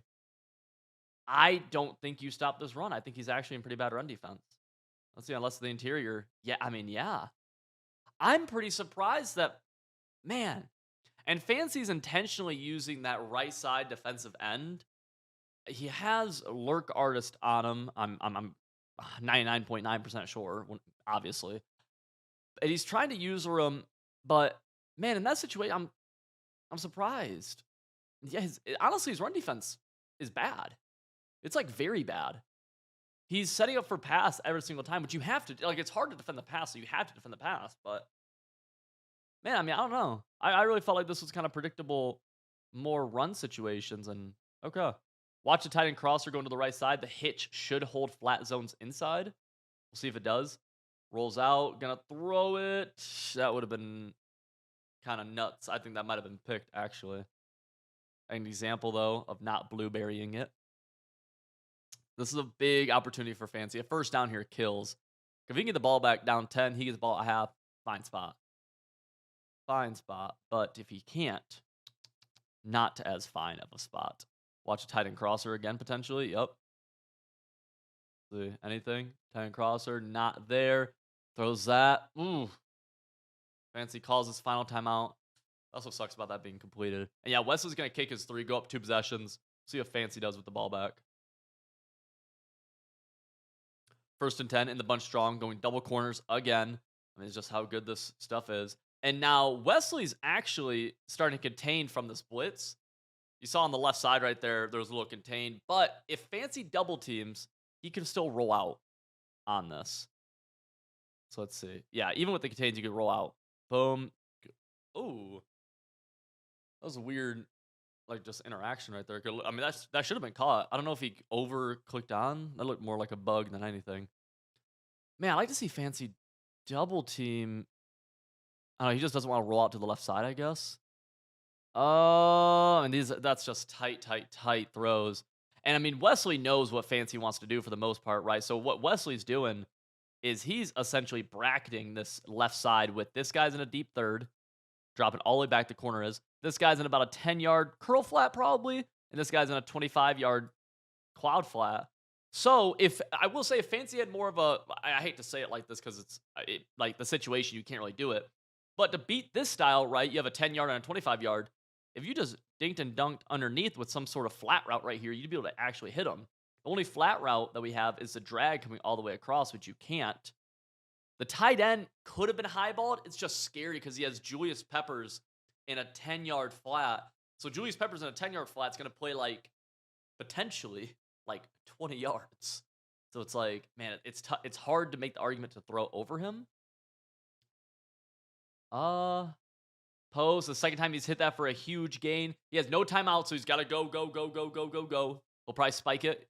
No, he's just going to go immediately audibles. No spike. That was a mistake, especially to audible like that. Jeez, just going to go straight verticals. Nothing really there. Corner route. Oh. Fancy's been a little bit unlucky with a couple of, because that wasn't even a KO. With a couple of the passes just not being caught, whether they're inaccurate, caught out bounds. He has to settle for 3. Dang, that's actually a big difference maker. We saw something just like that. If you didn't watch my Drini versus Henry breakdown, it's labeled how this play won Henry $50,000, something like that. If you don't watch that, dude, we're gonna skip ahead. You'll see a similar thing happen to Drini right before half. You'll see something just like that where it's like, man, that's a difference maker. Fancy with ball now, third quarter, got the corner out. And you can see, though, like, why rolling out makes it so much nicer to be able to hit that type of throw. But the thing is, if Wesley really wanted to, if either of these guys really wanted to, they could stop the rollouts. It's not like the rollouts are overpowered. They are like dang near essentially giving them up on a play-to-play basis. Like almost just like, hey, whatever. You know, he's gonna accept that definitely. Yep, back it up. 1st and 15. That's when they do a lot of NFL teams call timeouts right there. I don't know the stats behind it NFL wise. Not the same game, obviously, but man, I think that's one of the worst timeout calls ever. They do. Pressure right there. 2nd and 22 now. Hey, Fancy. Man, we gotta get points. Gotta score. Gotta score. Gotta score. Probably just gonna be double corners again, right? And that's where it's not double corners this time actually. Let's see. Can we see the play art? Okay. So cool. I mean, we see this route combo pretty often, right? This is very similar to this guy being on a wheel, but instead he's on a corner route, halfback streak, post, drag. And instead of this guy being on a clear out streak, he's on a clear out deep post. So again, Fancy makeshifting a very similar route combo that we see all the time from Durham. He's just doing it from a different play. Got the halfback streak, juke, 1st and 10, 9 for 16. Wesley's upset. Here, there is a big thing, man, in Madden where if you can start predicting the opponent's play calls. I mean, honestly, if we're watching Fancy play right now, he's not calling a ton of different plays. Now, right here actually is a little bit of a different play call. But the plays, then the reason they're able to do this is that the plays are so good and they're so good at executing what they're good at. Bomb, you can't throw that. That's not picked? What? What? Okay, Fancy doesn't pass lead this all the way. Or he tries to, but his freeform settings are too low, so he doesn't catch this in stride. It is actually probably open if he's on, like, maybe even far or something like that, but he's on near, I'm sure. Ooh, but the plays are so good in this game. If you get so good at them, it's not glitch. Like, we're not, man, so many people immediately go like, oh, they're glitching. I mean, I haven't seen a glitch yet. And everything they're doing has a clear counter, right? Everyone complains about this A-gap blitz, but you've seen them just roll outside of this A-gap blitz over and over again after they blocked and stuff like that. The plays are so good where you can just call a few of them, attack different areas of the field, and I mean, it's tough for defenses to stop them unless they predict correctly, which is what a lot of defense is. It's anticipating what the offense is calling. And right there, gonna throw that beam touchdown. That could have been KO'd, but Fancy finally gets his. Probably should have thrown a pick the play before, but that makes up for a couple of other cheats. I think the cheat scale right now, even. I'd say it's even now, because I do think Fantasy got screwed early. He should be happy that this game's tied, though. Wesley going to start off with an inside zone from Bunch Strong. Tries cutting it back, but the insta-shed from whoever that was, number 48 in the middle of the field. Who was 48? Harris? Who is that? I just don't know who, like, that player actually is. I don't know. Doesn't matter. Doesn't matter. Boom. Pressure. A little delayed. Throws it away. Now Fancy playing some good defense, putting Wesley in a little bit more of an uncomfortable spot. I want to say for the first time today in this game. And now, yeah, Wesley's going to this play dagger. This became a very popular play. Ooh, he's setting it up different, though. Let me not even talk about it then yet. Okay, he's just setting it up. But,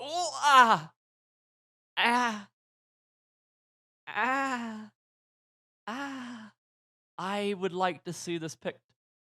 Okay, not right there. Fancy's user is too far down. Not going to get there. Fancy needed to take more of a beeline. But I'll say it, man. I'd like to see this guy make this play. The ball's right. The ball's been out. I'd like to see this guy make this play. This is going into my bucket of why pass lead elite should be out of I mean, pass lead elite literally the ball travels. What it does, it increases the ball velocity. So literally, when the ball's in the air, it just moves faster. As a result, the defense quite literally cannot react half the time. A little bomb ski. We've seen that a few times. Oh, I wanted to see one more juke, but he didn't need it.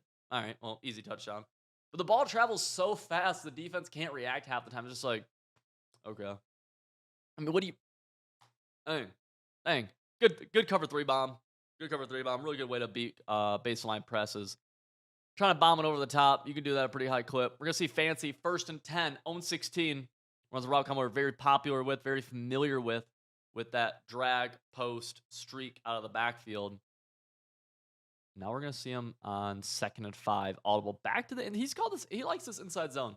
He's called this quite a few times. Double teams that nose tackle, cuts it back. Might juke outside. He does juke outside. He might have a huge. Oh, he needs that block to hold up. Oh, the downfield blocking. Just he might have had a tutty. Oh, he might have actually had a touchdown right there. That is so. I hate to say it's unfortunate, but like he had the blocks. They just like literally stopped. Double corners though. Throws the corner. You can see though, the way he's pass leading, he's very afraid of the underneath flat defender who's set to like probably a 10-yard curl flat. Because on the right side, the underneath guy is Randy Moss. And on the left side, the underneath guy is Julius Peppers. So it's like, how do you know what I'm saying? How do you got to throw over them, which is scary. Right there, that could have been scary too. Wesley's a stop away from being in big time driver's seat. Yeah, and the thing just came up saying Wesley's in the Colts playbook. Colts Eagles are exactly the same there. Copy and pasta. Rolls out to the right, nothing there. You know, that's a lazy. If he catches, not gonna lie, that's a crazy catch. I ain't gonna lie, both these dudes might just be lucky. I can't tell. That's a crazy catch right there, man. It probably should have been knocked out because I saw the dude light up right behind him. Huh. Yeah, I think Wesley just said the F-bomb and then bro. Probably in a negative manner, I have to assume. Fancy thinks to himself that, damn, I'm different. That's what he's saying. Wesley's saying he's the luckiest ever. And we have Ultimate Madden Bowl presented by Alexis. Hey, EA, I'm giving you guys quite a few free viewership on your advertisements. Not saying nothing, just throwing that information out there. The Players Lounge does a little wave. That was pretty sick. Happy to see them in there. And then we get a close-up of Wesley's stud, and we get a close-up of Fancy's jean jacket. He has a sweatshirt underneath the jean jacket. I do have a picture of me wearing a jean jacket, and I've used it quite a few places, but I've only worn a jean jacket one time, and it was that place. They gave it to me where that picture was taken. Some of you, if you follow me on Twitter, you know it's my Twitter profile picture. I'm not a jean jacket guy, although I think they look good. Boom, gap shoot. That's labbed. That's labbed. All right, here we go. We're back in it. I don't know why the fourth quarter transition took so long. I just had to ramble on about nonsense. Fancy's earned $114K this year. Wesley has earned $116,000. A lot of people be saying, dude, oh, it's just a video game. Why do you care? I mean, these dudes, I don't know, man. The money seems, the video game money seems real. I don't know. I'm gonna ask my landlord if I can pay my rent with video game money or if that's not allowed. Nonetheless. 3rd and goal. Fancy. I mean, does he settle for? I mean, he will probably kick 3 if he doesn't get it. Going back to that trips tight end combo, he scored a touchdown on it earlier. Watch a little in route on the right side. Does Wesley send pressure? Send pressure. Boom. Quick flat route. You can't. I'm surprised he snapped through that. I think he was hoping he could juke up. He's gonna go at the 1. You definitely go for it at the 1 right here.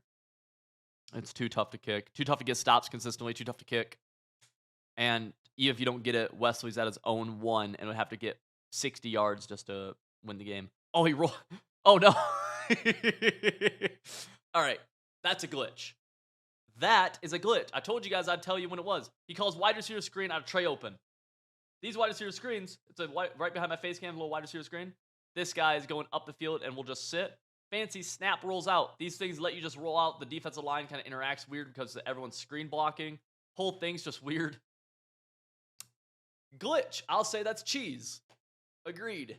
That is cheddar, Fancy. You always gotta have something in a tournament. I can't lie though, dude. You get into these tournaments, dude.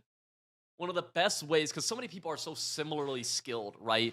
Like, realistically, when you get into a tournament, no matter what skill level you are, there's probably a large amount of people that you'll play throughout the tournament who are right around your skill level.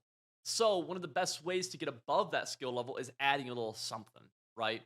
And when you're at the very top, top 10 like these two are, that little something a lot of times is a glitch. I remember when I was in TNC, it was an old crew that had Fancy, D-Croft, J-Wall, myself, a few other people.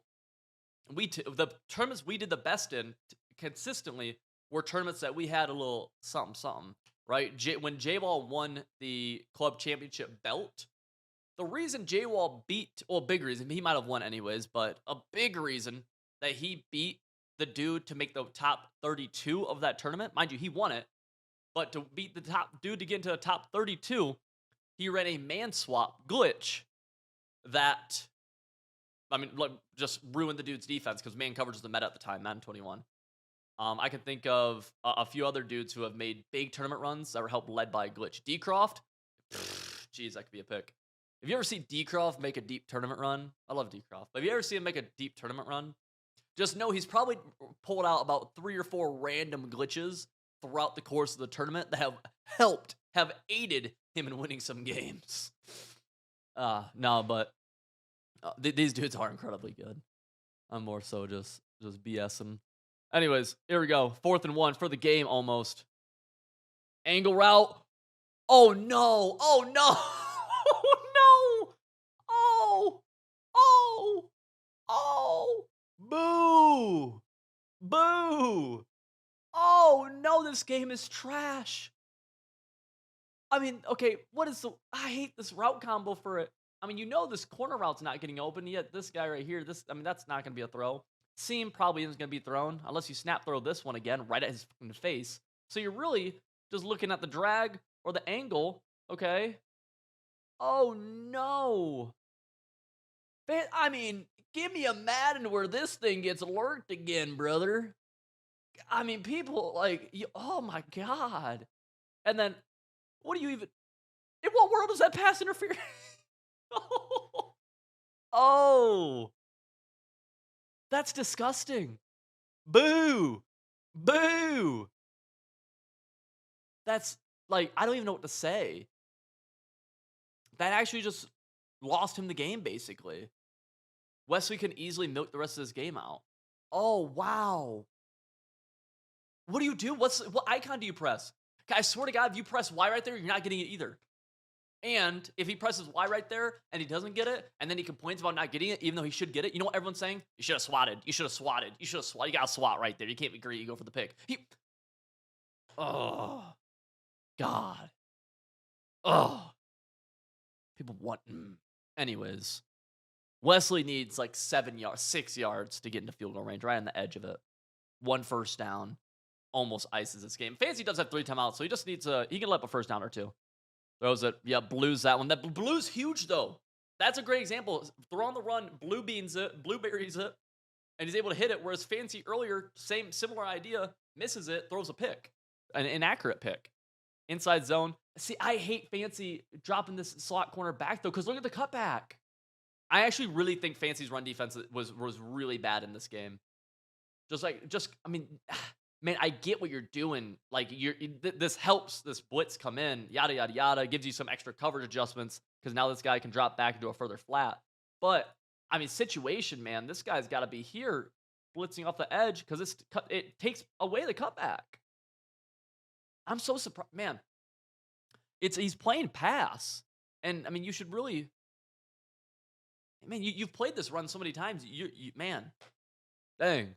That sucks to see because Fancy's a good player. So seeing him just have bad run defense like that for no reason, it feels like, is tough. 1 more first down ices this game though. Now Fancy's down to just 1 timeout, and Wesley's gonna throw the ball every single down now. Pressure. Wow, I can't lie to you. This throwing animation Wesley just got right here feels. I don't know. Maybe it's because it might have literally been because he blued this one. That was the tippy toe thing. That felt like it was going to be throw out a sack and completion. And that would have been huge for Fancy. 2nd and 3. Wesley's going to go back to the run. Dude, please blitz both your slot corners.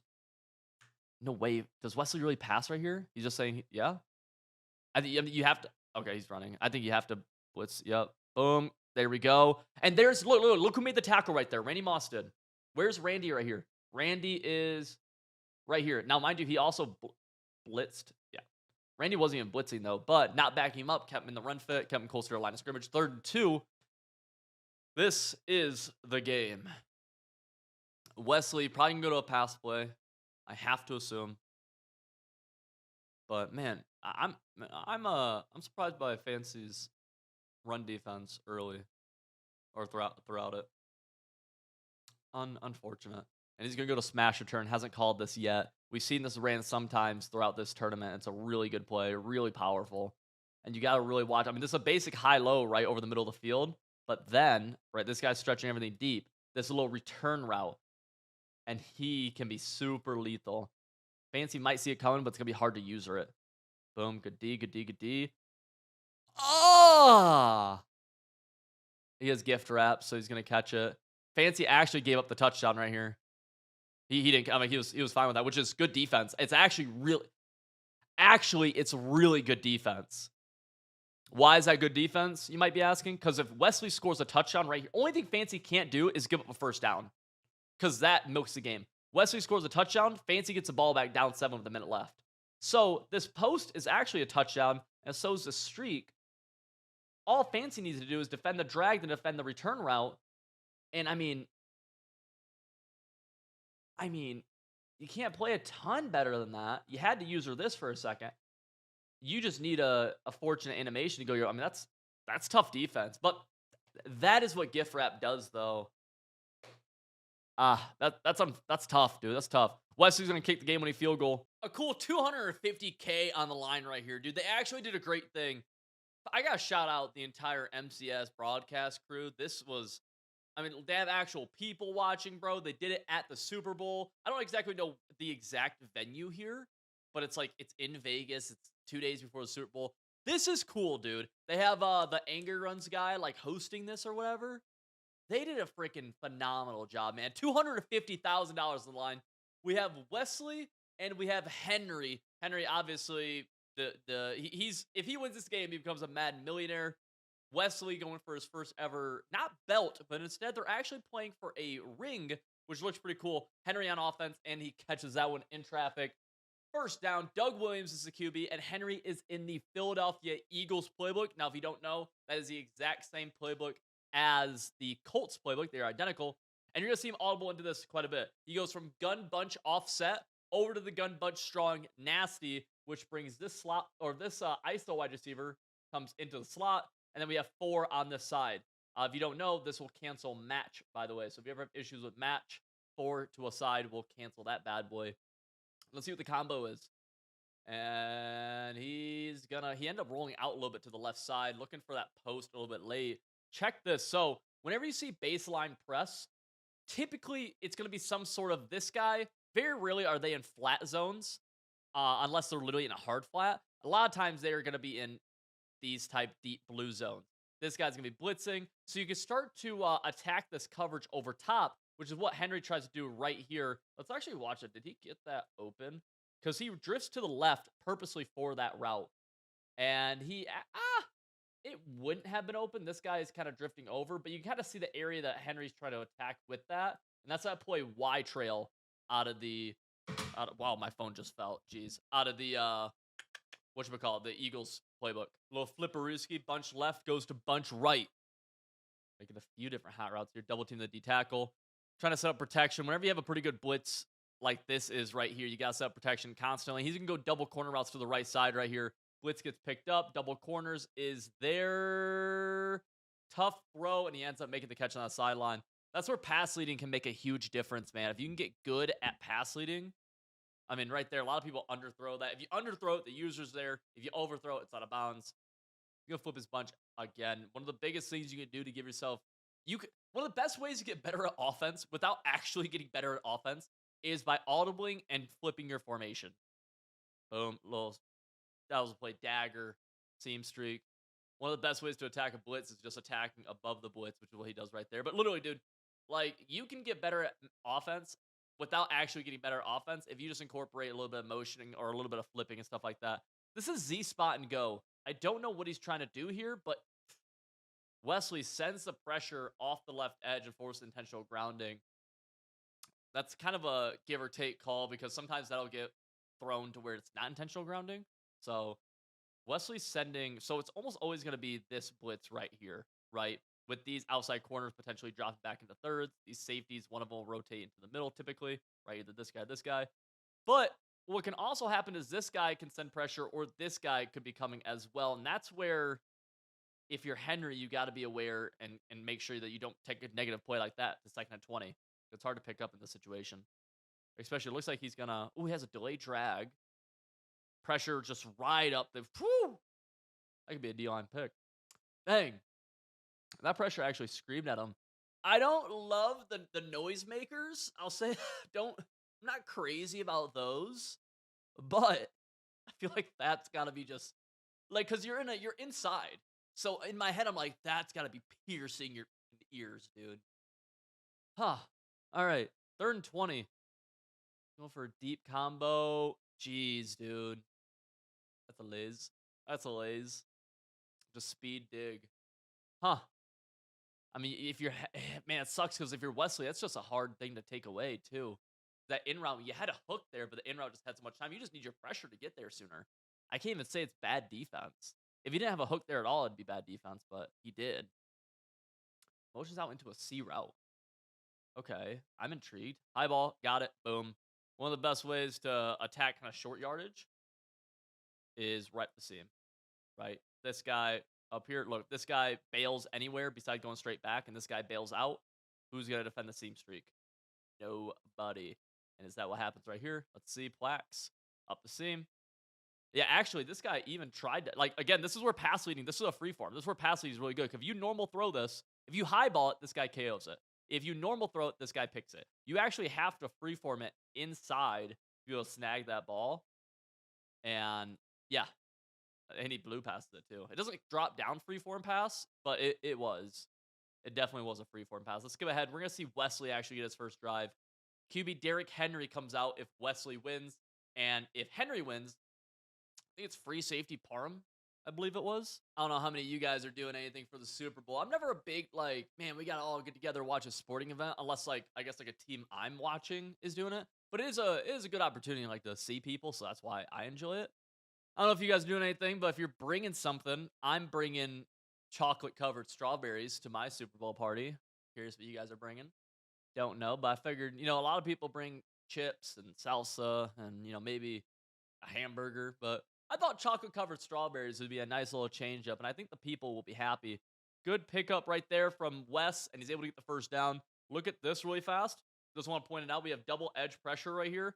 A lot of people are dropping back in the pocket, but Wesley does a really good job of stepping up, actually, which allows him to get picked up. If he walks backwards right here, this guy comes on his backside. That I could even, man, that was even like a little like reference to. That was, I just straight up said that. Usually I'm a little bit better with like the play on words. I just said that in this video. I'm not cutting out. Anyways, good pickup, good pressure, that's a good pocket. That was a good pocket. This has been a good game so far. Sometimes we get into these games, right, and we break down pretty much every single comp Madden game that's played on stream, and we'll get some ugly games where dudes are playing bad. Both these dudes are playing pretty good. That's a KO. That dude came out of nowhere. But yeah, I mean, both these dudes are playing pretty good. Good read right there, just good defense.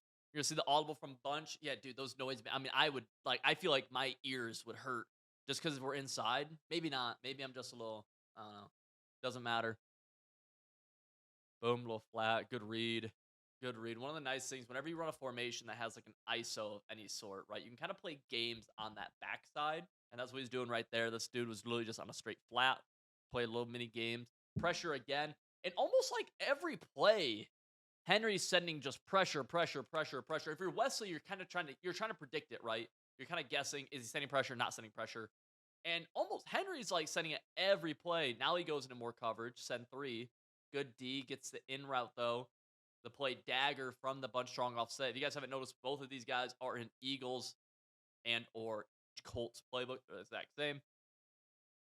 Both calling a lot of similar plays. Now we go double corner to the right side. So this is like the meta combo.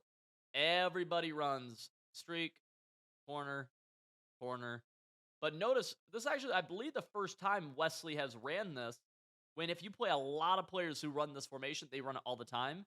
So kind of just a good play call here. Whoa!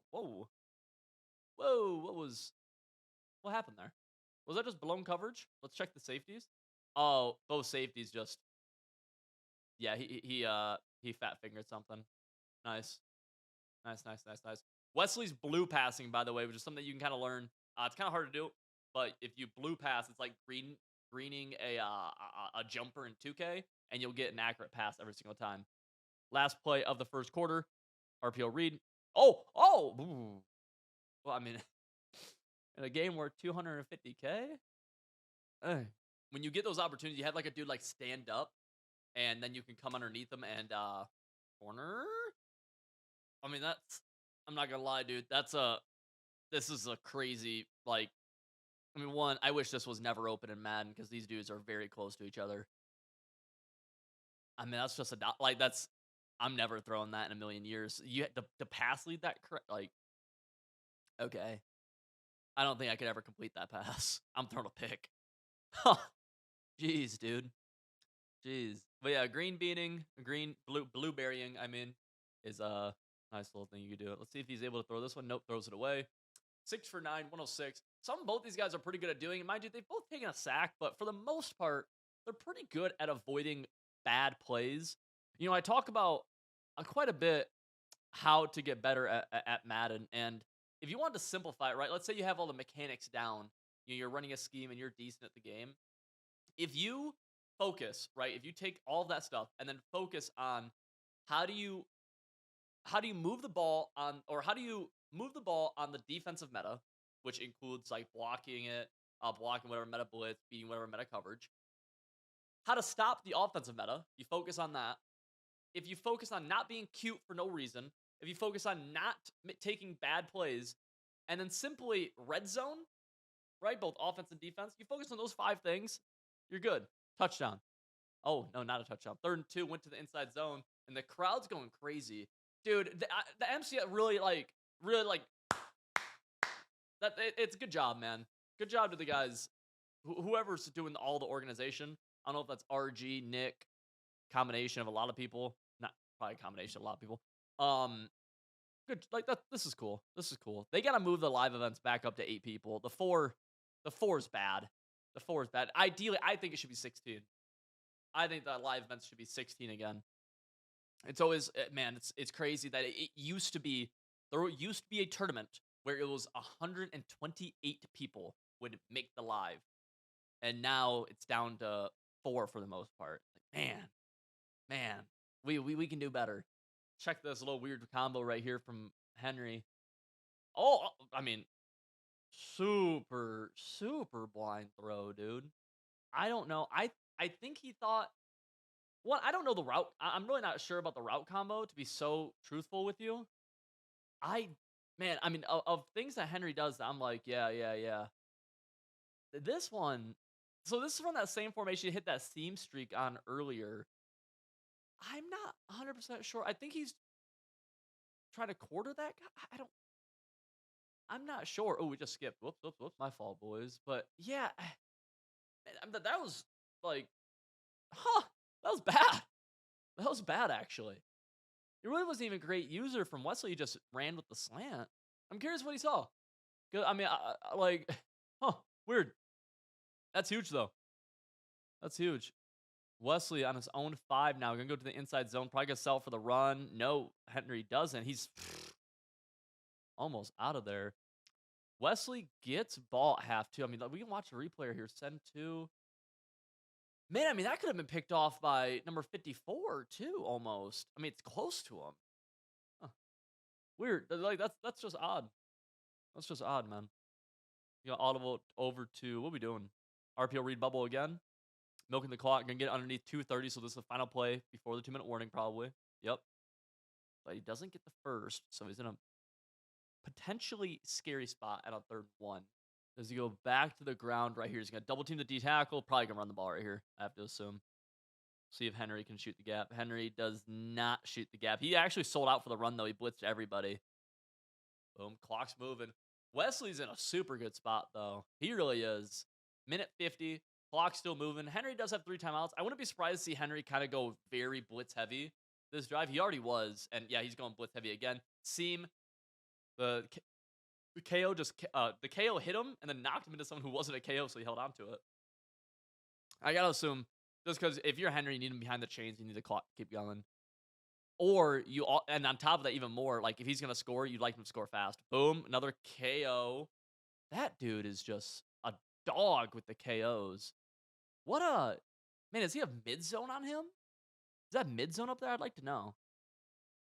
I mean, this dude's just straight bloodhound, bro. Huh. Probably deep in, mid zone, maybe? I don't know. Rolling, nothing there. Gonna spin him out. Might make a play. Might make a play. Does not make a play. I'll be honest. I think Wesley just got a little excited for the highlight clip. Only lost 3 yards, though, is what it is. Turn 13. Nothing. Oh, bad read. And he. Oh. Oh, that was not good. He has the C route wide open right here. I think he reads it wrong. This, I mean, Henry clicks onto the wrong dude, and then the KO doesn't KO. You see, I mean, Henry's upset for a pretty good reason. Let's see what happens right here. Again, pressure, but the pressure kind of gets picked up. C route picked off. What happened? Did he 6? Really? What a Let's back it up. So I mean, he just goes same. It's pretty much same coverage, same everything. He just sells. Does Wesley sell the pass? Does he not freeform it? I'm not 100% sure, but the pass gets put behind the receiver. Huh? I don't know. That I mean, geez, dude. I mean, you can't. I'm curious what happened to the throw, man. Dang. I mean, if you're West, like you're not in the worst spot ever. Still, I thought he was gonna play games with square. Oh, he just misses the throw. Dang, he could have blued it, but he missed it. That's why blueberrying is so good because you can make that throw and get a big gain. He gets ball at half, so he's not in the worst spot ever. But I mean, I'm just surprised because the C routes like that was just him throwing the C route underneath a third or a quarter, so should be open, but wasn't. What's he gonna do? Force something? Get rid of the ball.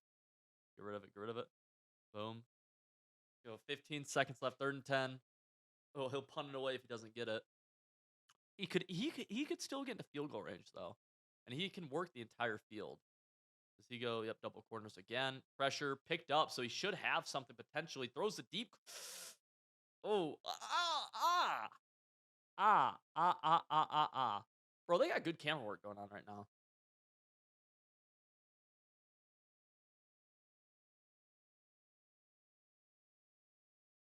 Yeah, he punts it. 1 second left. Let's see. Juke. No. End of the half. 14-7. Henry's up, but Wesley gets ball. So Wesley's in a pretty decent spot. Wesley's ball, 1st and 10, immediately hits a check down. Boom. Is he out? Is he out? Almost. Good hot read right there. I really am surprised by how much Henry is blitzing. Literally. I mean, typically you'll see a lot of send 3, send 4, maybe a lot of send 5, but there's 5 right there off the edge. Doesn't come in though. Good defense nonetheless. But I mean, he's blitzing every play dang near. I don't know. I don't know why. I wonder if it's literally to try to keep Wesley in the pocket. Because a lot of the schemes you see right now are like rolling out, whereas the way he's playing right now keeps him in the pocket quite a bit. And he's hook curling that free safety a lot. So yeah, he's doing like 2 things. So this play sets up naturally with this guy dropping back here and this guy blitzing. So you'll always adjust this guy out of the FS zone blitz 3, 4-6 playbook or Chiefs playbook. And Henry's doing a lot of putting this guy into a hook curl. I'm pretty sure he has mid zone on him. I think he has to. Every once in a while, he is rotating this guy up. Almost never are we seeing him drop back into a half, though. So those are like the 2 little things. Also, I think he's made him up a few times, too. But just keep an eye on this guy. This is almost like a Rover-esque player. Smash return. Good play call. Nothing really there. There's that look. I mean, I'm not going to lie to you. That's a crazy throw. That is a crazy throw. I wish that wasn't a throw. Look at this hook curl, though. Comes down. Boom. Sitting. Like, I mean, throwing that's crazy. I can't lie to you. Throwing that's actually bonkers. If you ever needed a reason why set feet lead shouldn't be in the game, it's like stuff like that, like defense can't react. Set feet, ooh, good throw. KO. Set feet lead or pass the elite, any of those chems that speed up the velocity of the ball. I'm not talking gunslinger. Gunslinger just makes the arm move faster. But the velocity of the ball, dude, when that stuff speeds up, I mean, like the defense can't react. It's just not they're not fast enough to react. Good pocket right there. Again, though, you see the blitz off the edges from Henry yet again. I mean, Wesley's really starting to utilize the table route though. Good right there. Barely able to avoid the KO. That easily could have gotten KO'd. Possession catch animations, I mean, that's the best way to avoid those KOs unless you literally totally undercut it with the ag catch. But then you're at the mercy of getting down with the possession catch and getting a favorable animation. The smaller the receiver is, it's a little bit harder for the KO to hit them just because they're smaller, have a smaller like hitbox, hit radius. But you see right there, it works for Travis Kelsey. Almost a little bit of a fight, a little dog in him. Wesley gets 7 here as it's an interesting thing. Goes curl fly. I'm curious what the route combo is. I'm stealing this, whatever it is. Let's go. Potential corner route, back corner of the end zone. The hitch, I believe, should be meant to pull these guys in to allow this to go open to the back corner. Or the hitch could be thrown. We'll see. Yeah, oh, but is he dude, that's one of those things where like if he doesn't highball, he probably scores. But you're so used to highballing pretty much everything. It's such a hindsight thing. It's not hindsight, but it's like it's tough not to. See corner, okay. Corner might have it. No, nothing there. And he can't make a play either. I'm surprised. I guess he was just fine with kicking. Dang, kicking sucks. Kicking sucks right there. And I mean, all right, yeah, dude. They did a really good job with the like really, really, man. I've been again. Some people are that's like probably they watch 1 out of every 30 videos I post, and so they're like, oh, classic Civil being an EA shill.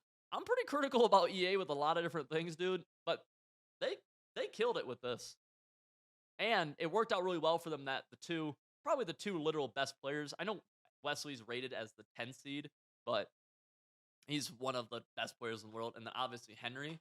I'll say this, dude. In terms of a script, oh, this could not have went any better for EA. They really outdid themselves. Let's go. Wesley needs to hold him from getting 7. 3 is whatever, right? But 7 makes this a game where it's exclusive console provider of the Ultimate Madden Bowl PlayStation. It used to be Xbox. They switched over to PlayStation maybe a year ago, give or take. I want to say.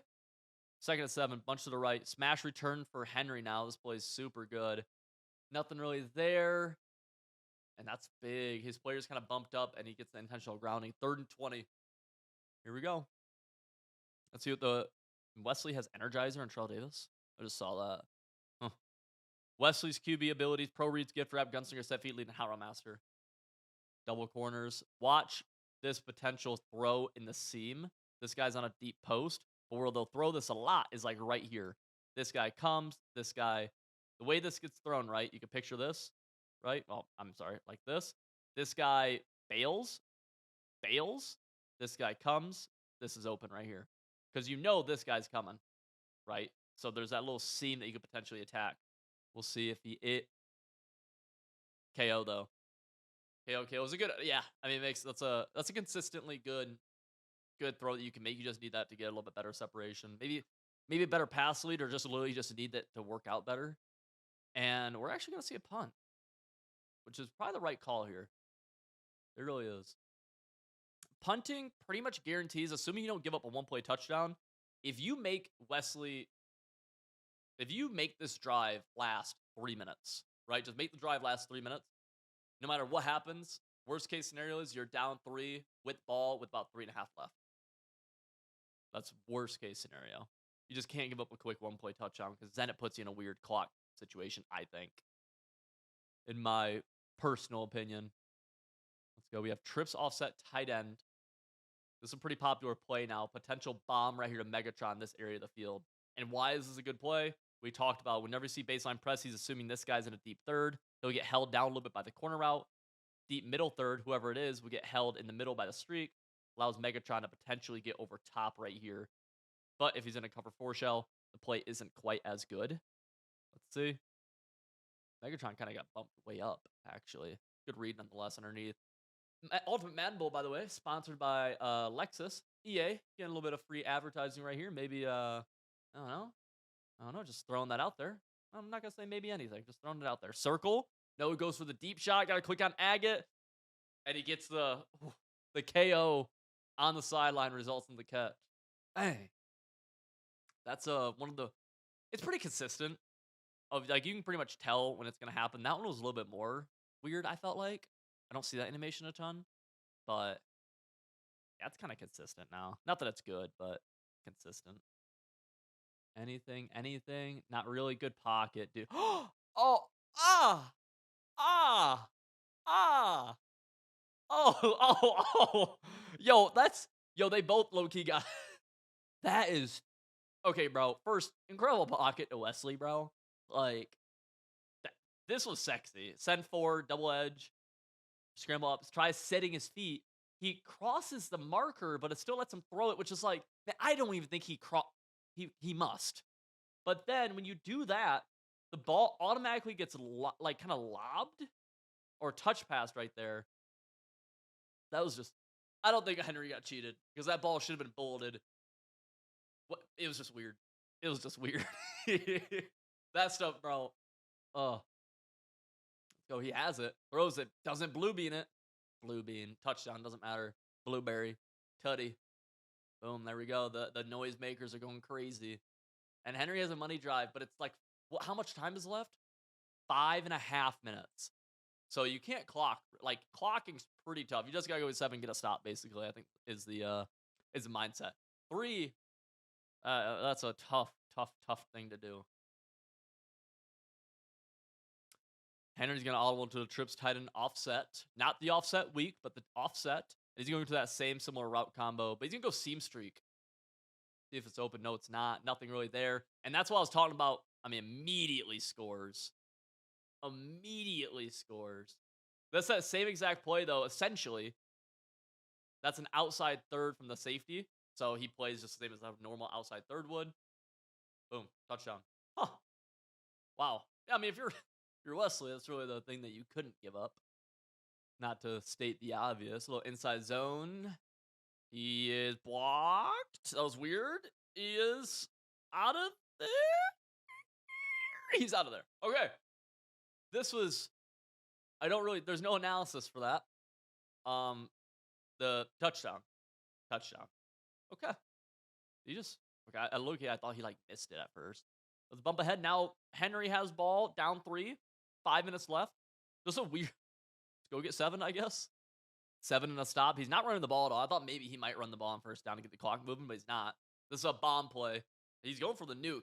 This right here, looking for the top right shot. Ooh, maybe not. No, I don't know what. This is a pure horizontal concept.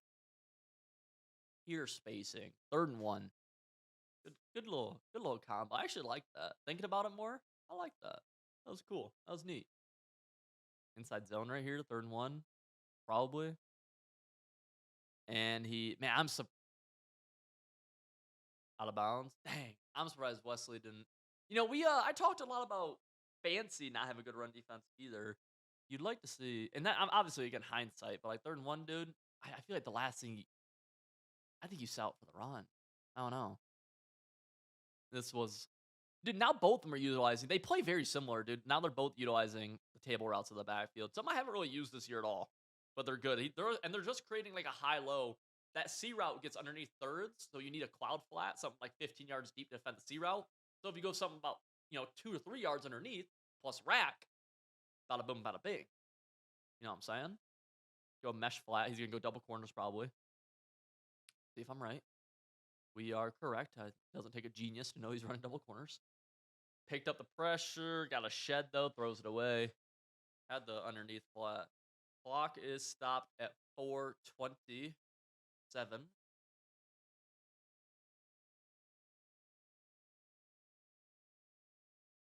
What's insane, I hate thinking about this, but we're a fumble away from this game changing.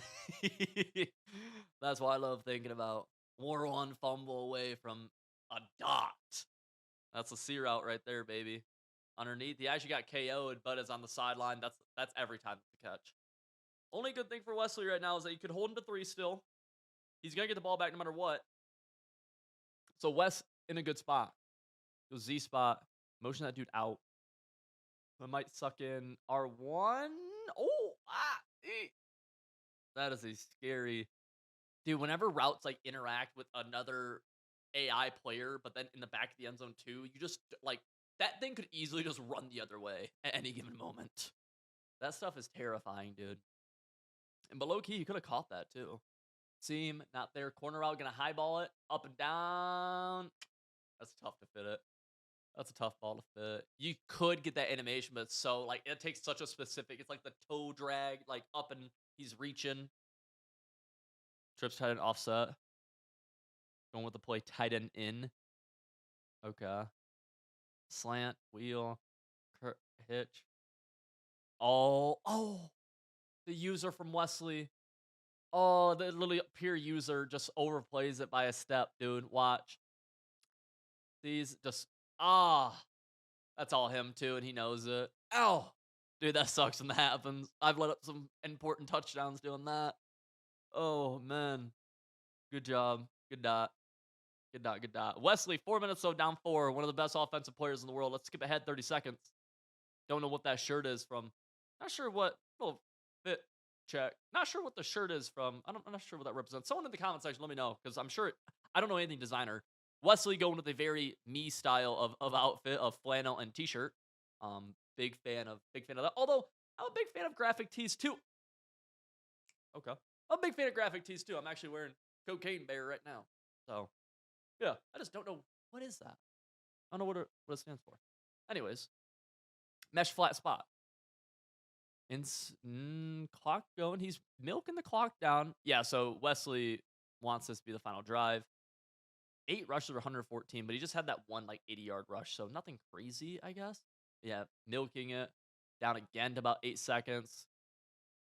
Has to score 7, right? There will be no punting, no field goals. Throws the bubble. Bad animation, but still works out. Purposely falls down. First down. Wanted to make sure he didn't get out of bounds there to keep the clock moving. And this will probably take us to the 2-minute warning right here, whatever this inside zone is. Let's see how Henry defends the bubble. Yeah. Huh. That will not take us to the 2-minute warning, actually. Never mind, there'll be one more play. Smash return. Underneath. No. Good. Dude, like, so many people do such a bad job of this, man. And it's like, okay, this play's bagged, right? And he takes a sack, so you're like, oh, bad play, whatever.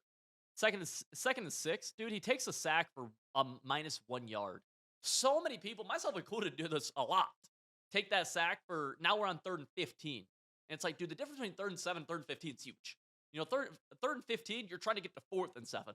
You know what I'm saying? Like, that is just massive. It's a small thing, but it makes a huge difference. Again, like, especially in a game like this, dude. Takes off. Oh. I mean, you can't.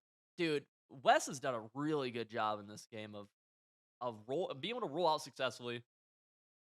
Not even roll out successfully, but just like maneuver the pocket successfully, I should say. Not even really roll out because they haven't rolled out that much.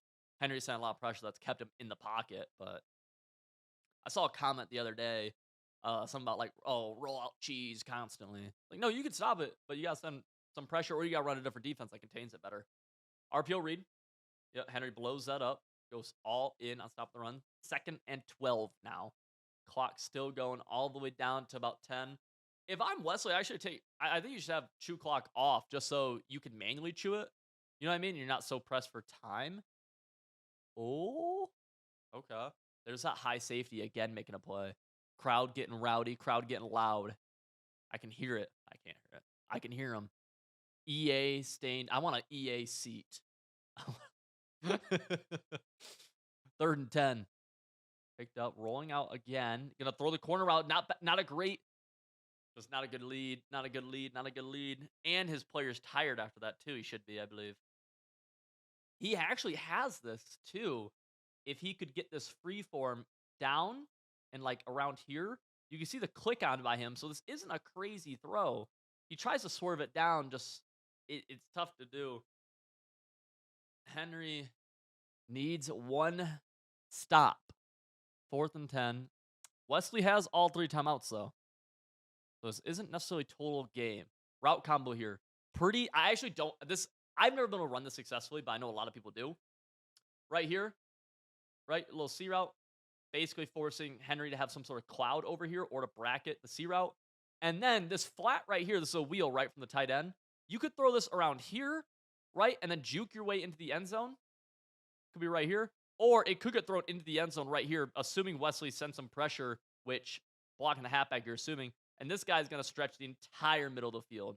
So honestly, it's not a bad combo. I see this a lot. It's just I am not very good at it. I can't. I'm not very good at running this play. Let's see. Boom. Pressure picked up. Shed. Bang. Ooh. Pick. 6.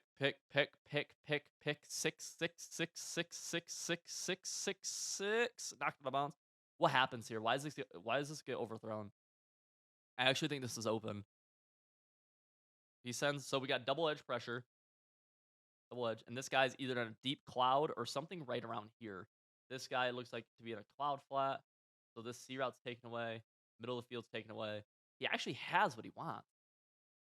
This is literally what you want. That's what I was talking about, that little area. This is what you want. What a R1 technically could be high ball up and in with a crazy free form, but no, I mean, this is why is that? Does he click? Oh, it looks like he clicks onto him. Yeah. Oh, okay. So watch Travis Kelsey this entire play now.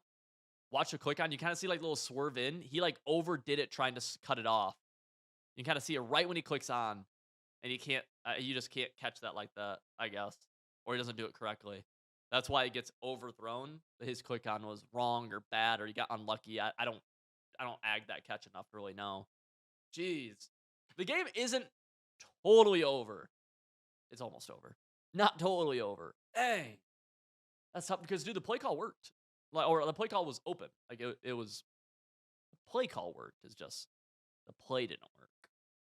Inside zone, knockdown, timeout. I mean, you could get the ball back down 7 with 20 seconds. I mean, there's worse situations. There's not a shot that Henry does anything here besides run. I have to assume because the difference in a timeout here or not is insane for Wesley. Boom, another run, knocked down, timeout, 30 seconds. So yeah, one more play, field goal. Even on a fourth and short, you kick. You kick. There's no situation here where you go for it on fourth down.